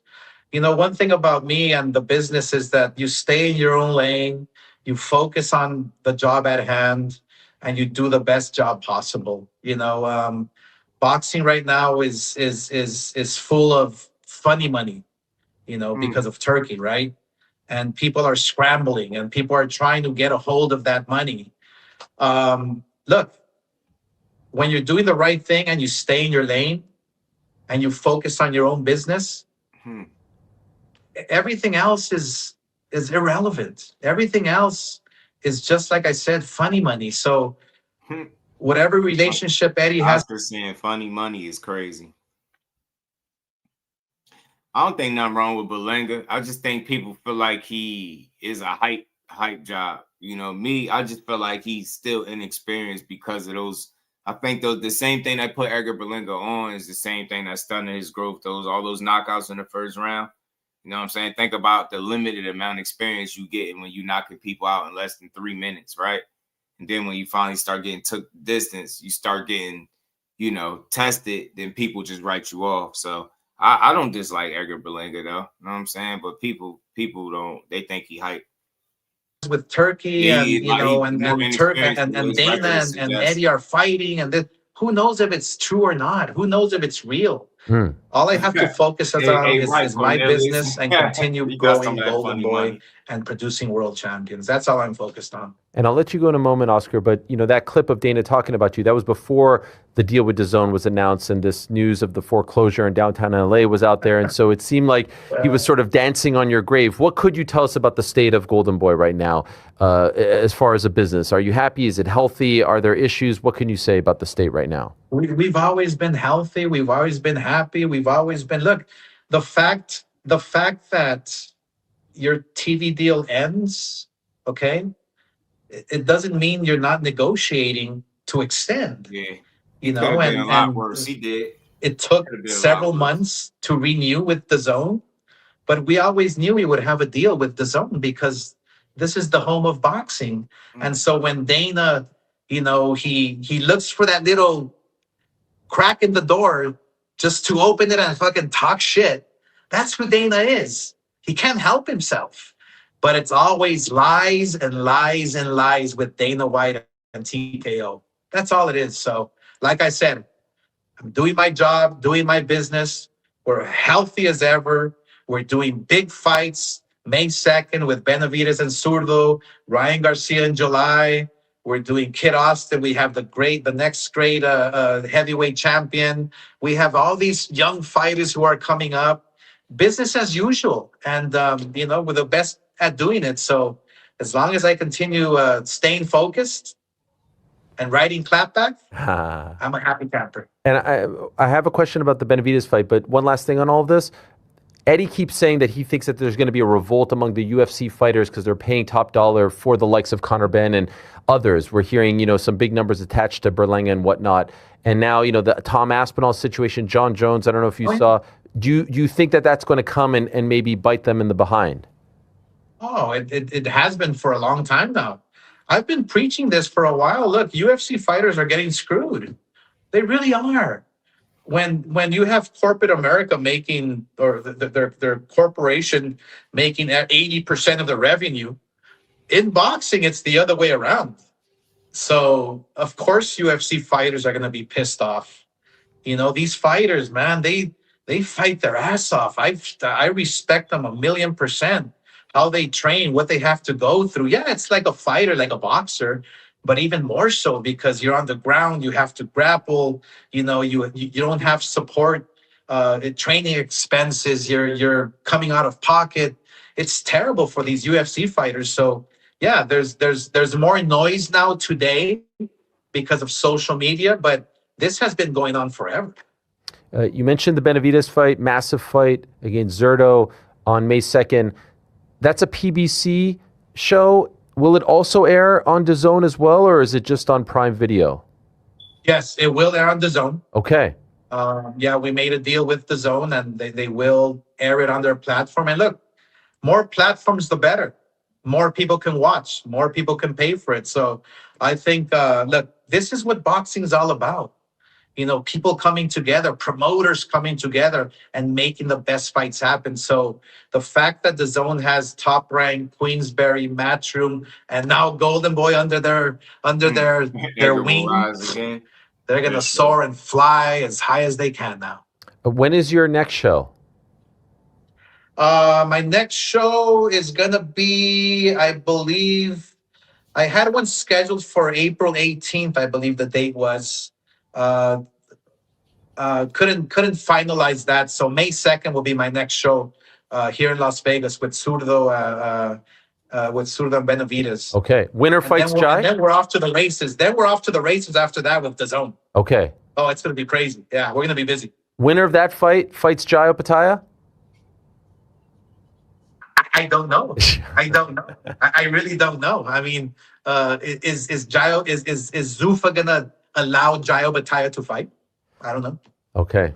We will find out. Oscar, it's always great to talk to you. Always enjoy picking your brain. The clapbacks are great. So we are getting one tomorrow, right? We're going to get one? We are getting one, and it will be epic. Okay. All right. We look forward to that. I'm good. Thank you very much. Lastly, man, I wanted to talk. So look, man, just before we get into this, Oscar said a lot there, man. Ultimately, he said what we already knew, like the gist of everything, right? That Boots fight is dead in the water. We kind of knew it. He confirmed it.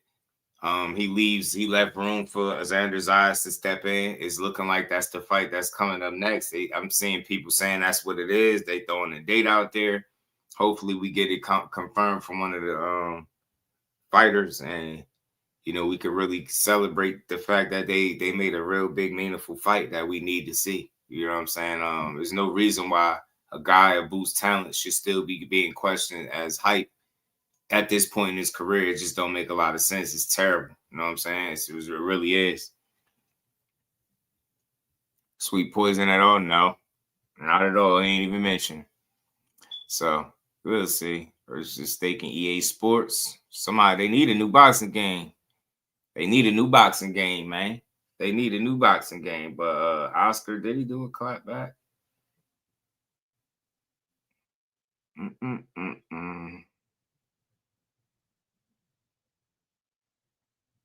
Oh, okay. Hold on. I think he did do one. Time in the week, totally only thing in boxing that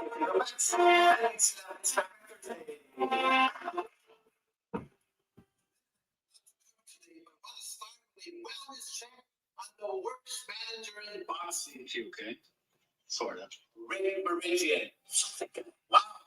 Everything a trip to shit over this state of a human being. That's who's saying. A few weeks after the manager ruled to keep Vergil sidelined, we announced this week that Golden Boy extended our TV broadcast partnership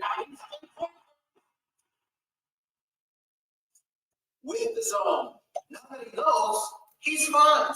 My Rick is suddenly blowing me up and begging me to call him back and fix this. Motherfucker. Do you believe the balls on this son of a bitch? You convinced my fighter to sue me to get out of his contract? Jesus, fool me once, right? Now we're just very response because of your greedy, terrible advice. Ooh, doggy, that was some bad advice. The time to talk it out is done. That ship has sailed. You tried to burn me, but ended up fucking yourself and Vergil. You fuck us. No, you fuck you. Now all you have to show for it is nasty legal bills and microdip between your fingers. I will never work with Rick Mirigian ever again. And fighters need to beware. Speaking of scumbags, oh shit, what? As many of you saw, the House of Representatives voted to approve the amendments made to the Muhammad Ali Revival Act, aka the bill TKO is trying to push through legislation so they can function just like the UFC and fuck fighters over. The whole thing's a giant scam. I'll say it again. The Muhammad Ali Act has been in place for 25 years, and there is zero reason to change it. But of course, Zuffa and TKO need to change it. Why? Because it's a total scam. Because that's how they run their shady fucking business. Look, the good news is the bill still needs to pass to the Senate, who I had a very meaningful conversation with last week, and they even invited me to Washington, D.C. later this month to be a part of their hearing. Look, they won't be pulling any sneaky shit like they did in the House with their quick secret vote they did this week, trying to keep it away from the public and anybody who wanted to speak the truth. Only one representative was allowed to speak his mind. HR 4624, which I also opposed in committee along with 3 other members. My next question is, where the fuck is all the boxing media? They just sold out. Already? Our rights are being threatened by corporate fucking pigs. So why isn't anybody reporting on the secret meeting and the agenda? Why are you all so fucking quiet? Because you've been bought off? Get access. Makes me fucking sick. Zuffa will have to function as their own boxing organization, honoring only their fucking ball-stack Zuffa belt and the ring belt, which is now meaningless. They make up their own rankings and they're about to start breaking their own rules. Do as I say, not as I do. Look, May 18 will mark 2 years since Jaya has fought an opponent ranked in the top 5. A lot of cats. So will they follow their own rules and strip him of the title? Or will Turkey just change the rules? Bingo. They already make up their own rankings, like putting Brandon Benton at number 10. Believe this shit. This is what you're getting into with Zuffa. Made up belts. What about? Made up rankings and made up rules. Might as well be its own fucking reality show. As I've said, the ring integrity, history, and honor are dead at the bottom of Lake Erie next to Max Callan's career. There it is. They are literally coming into boxing to do the same thing they do to the UFC fighters. Most of those guys can barely afford basic expenses.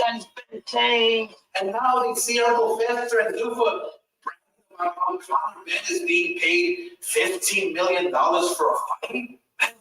I can't even imagine how upset the UFC fighters are right now. It's not something that I'm happy about. So I don't even know who Conor Benn is. Dana White did it out of spite. A reporter asked Uncle Fester about it, and here's what he had to say. Wow, listen, everybody. Why is it a bad thing when guys make more money? What kind of answer is that? Uncle Fester, you're the Neanderthal. Man, I cannot wait till Turkey pulls the money plug on your ass. Dude, you're gonna get Uncle Fester, fuck you. You never get sick.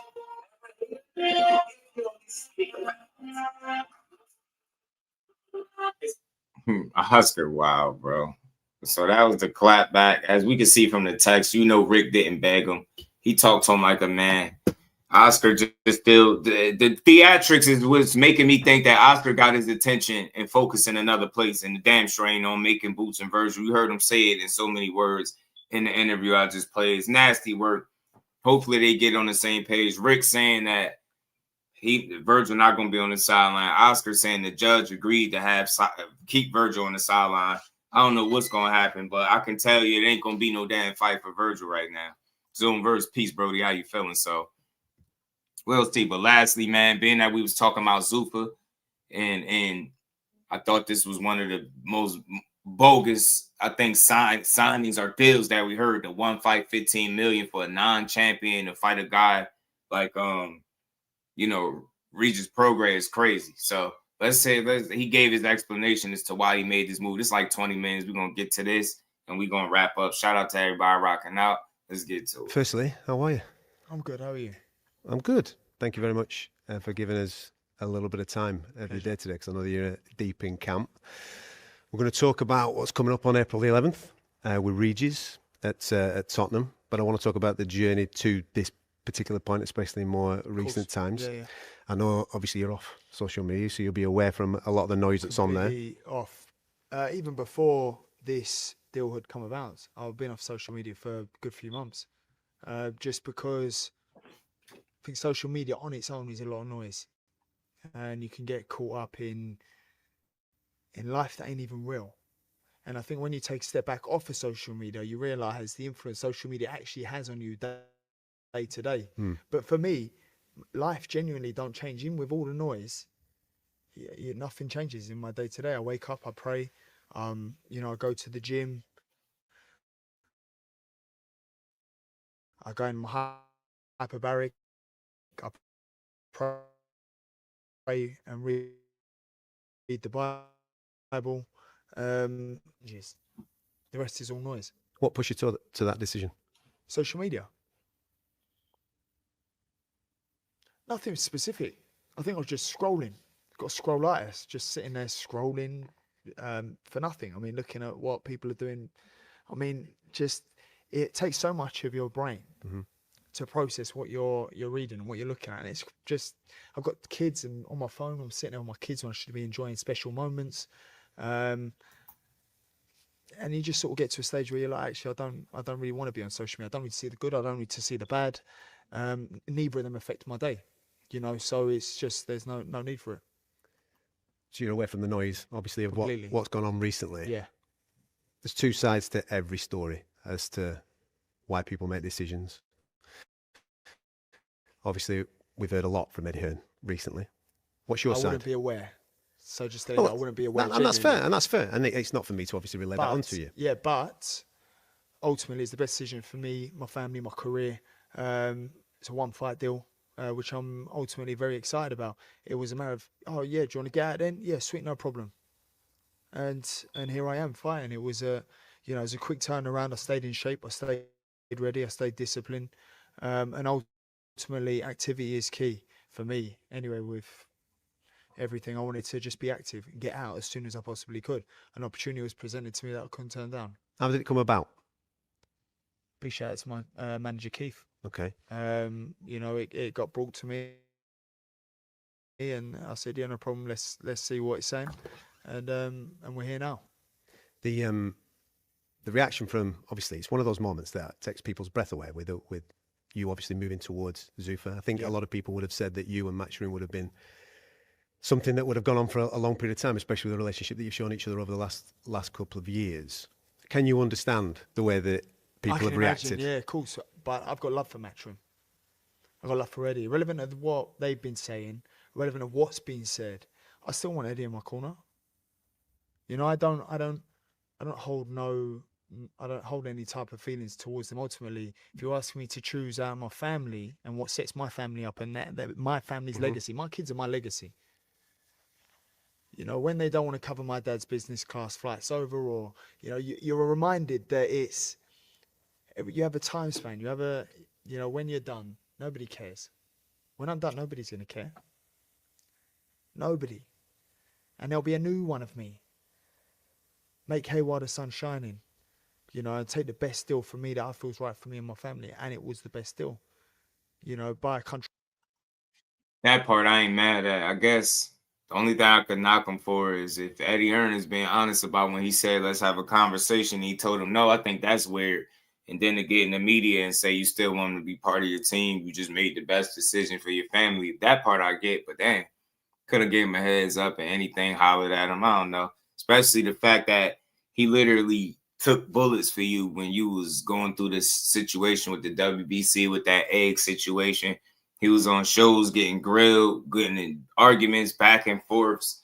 Like they was digging in on Eddie Hearn, all because he stood by you and kept trying to get you fights when you ain't even have a license and stuff like that. So, and then when you were down bad, broke, as you said, he lent you money. So for you to not even get a man a phone call, I think that's wild. But I mean, I guess y'all fix it. If y'all do, y'all do. You don't, you don't. But I understand making a sacrifice for your family's future. But somebody said the fight ain't happening. Somebody said Regis pulled out. That'd be crazy. Unfortunate, man. Just that quick. So for me, I'm excited to be boxing under the Zuffa banner, and really lead the way. How does this look going forward? Because when I've listened to you speak in the past, it's obviously the dream of becoming a world champion and holding the belt that your father held with the WBC. Obviously, Zuffa are on record talking about sanctioning bodies, whether they will, whether they won't. They've got their own belt. They're working with Turkey Al-Sheikh. Nothing changes. Explain to me how that... Because you must have had conversations about that. I made sure nothing changes. I want the WBC world title this year. That is a must. So I don't know the politics of it all. I don't know what's been said. I don't know what Zuffa are doing. My team know, and it's almost guaranteed that I'll fight for the world title end of the year, providing I do what I need to do April the 11th. And on April the 11th, it's going to be Regis Progress that stands across from you. I'm very excited to be sharing a ring with him. What's the challenge when you look at him? What's the challenge? Former world champion, great fighter. I've been in with great names, only lost to great names. Southpaw. We can punch. So I'm excited to just demonstrate different skill sets. I've gone up to middleweight to fight Eubank. For the past 3 years I've been a middleweight. So for me to drop back down to my weight, I'm very excited. I feel strong at the weight. Well, this is 150, yeah? Are you coming all the way? Is the plan to get down to 147? Yeah. Plans for 147 in the year. I've got this year at 147.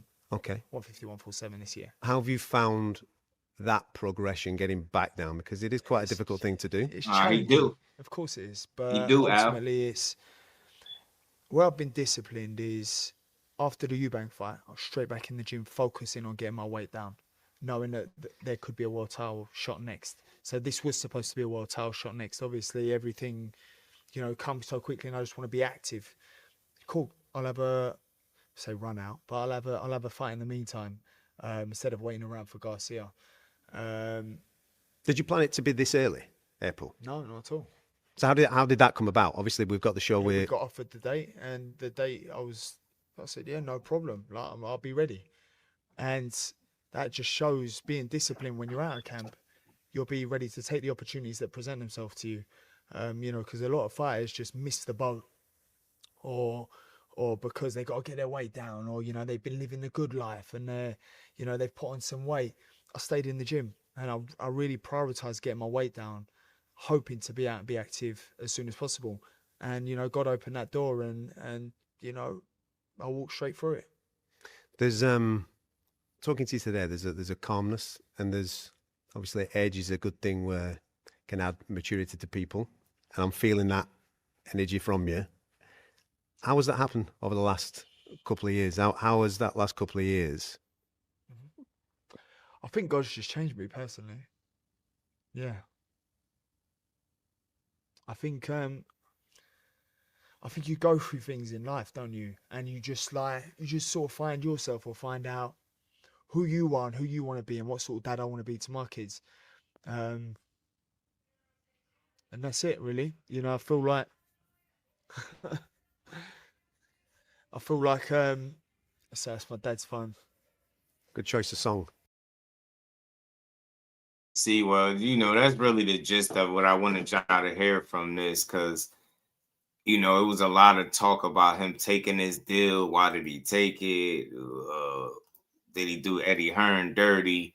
I mean, I guess it's all depending on how you're looking at it. But ultimately, if that fight doesn't come to fruition, or if he's not able to make that bag over there because he ain't got no opponent or whatever the case, that would be crazy. It's like Eddie would be getting the last laugh. You tried to stick it to him. So it just made me feel like, you know, one of those things where all money ain't good money. And it seemed crazy to throw him that amount of money in a non-title fight, a non-champion, to fight a guy that don't have the biggest name right now, like he had to tell in his career. It just seemed really strange, man. Strange timing, man.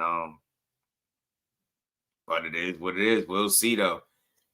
What this Zuffa stuff all about, to me, man, they just want things a certain way. And it's like, it seemed like they didn't come in the sport with the ideal to try to add to it, to help. It's like, it's like, well, this is what we doing. And whoever getting down with us, get down and lay down with us. Like, and that's just what it is, right? It seemed crazy. But lastly, man, it's the experiment right now. And I'm just looking to see what it's going to look like a year from now, some months down the line, a year, right? When they're able to put on more shows and you get to see what's really going on, how it shape out. But right now, some things about it I don't like. There's some things about it that seem cool. You know what I'm saying? But overall, it's just very different. And anytime you make changes in boxing, you got people that's going to look at it the way they look at it, man. Real quick, man. I seen this, Vergil Ortiz and Sebastian and Fundora agreeing to kind of fight each other. It's kind of odd, the timing of it, for Vergil to even be talking about fighting somebody when on Canelo's card in September, when, you know, he's still going at it with Golden Boy, but we'll see. This also makes me just think a certain way. I get it. Like, you don't got to sit around and wait for no fighter. He ain't got to put all his eggs in a Boost basket. But it's crazy how fast he like, I'm down. Like, you ain't tell the fans you was giving him a whole different fight. But that's just me. But we'll see what boxing really got in store for Vergil, man. And hopefully he be back in the ring sooner than later, because if not, it's going to be a nasty situation to see him sitting on the side, just letting more prime years go by. You know what I'm saying? Eddie said, leave me alone. Okay, here goes some boots. Yeah, man. And you know, they done backed off. Now it's fight dead in the water. Now Boots about to go make a unification, which could be great for him. So it could all work out in Boots' favor in the long run. You know what I'm saying? But we'll see. But that's my time for today, man. Shout out to everybody on this Good Friday that pulled up. Hit the like button. Sub to the channel. Hype the live. Y'all already know. On the way out. Shout out to everybody. Super Chat, Cash App. We appreciate y'all. Appreciate the support. We're going to be at tomorrow, man. We got a good fight card. I'm thinking about calling a fight, man. I'd be sick. You know, you call a fight and Keith Thurman get waxed, right? But I hope he can pull it off, man. I really do. It's a tough fight for him, but we'll see. We'll see if Keith Thurman could beat one more time. You know what I'm saying? And he fighting that damn human giraffe, a.k.a. Slender Man. Got his work cut out for him, but he only got the one loss. He got experience. He got the skill set. He got what it takes, but do we have the conditioning, right? Do we have the punch resistance and things like that? Is it too many miles on him? Or is it wear and tear? Or is he a preserved 37-year-old? We're going to find that out. You know, Bud was a preserved guy. Let's see if Keith Thurman is anywhere remotely in that kind of shape. You know what I'm saying? Ishmael, my guy. But we'll find out. But with that, man, I'm going to get at all y'all tomorrow, Saturday, fight night. We're going to have some fun with it. Peace to representing Brick City, Shakur. Finding those levels too. Look at that 4-punch combination. It's a masterclass right now from Shakur Stevenson. That's what you're seeing. A masterclass. And Shakur meeting them with straight left hand. Oh, there's a knockdown score with the left hand.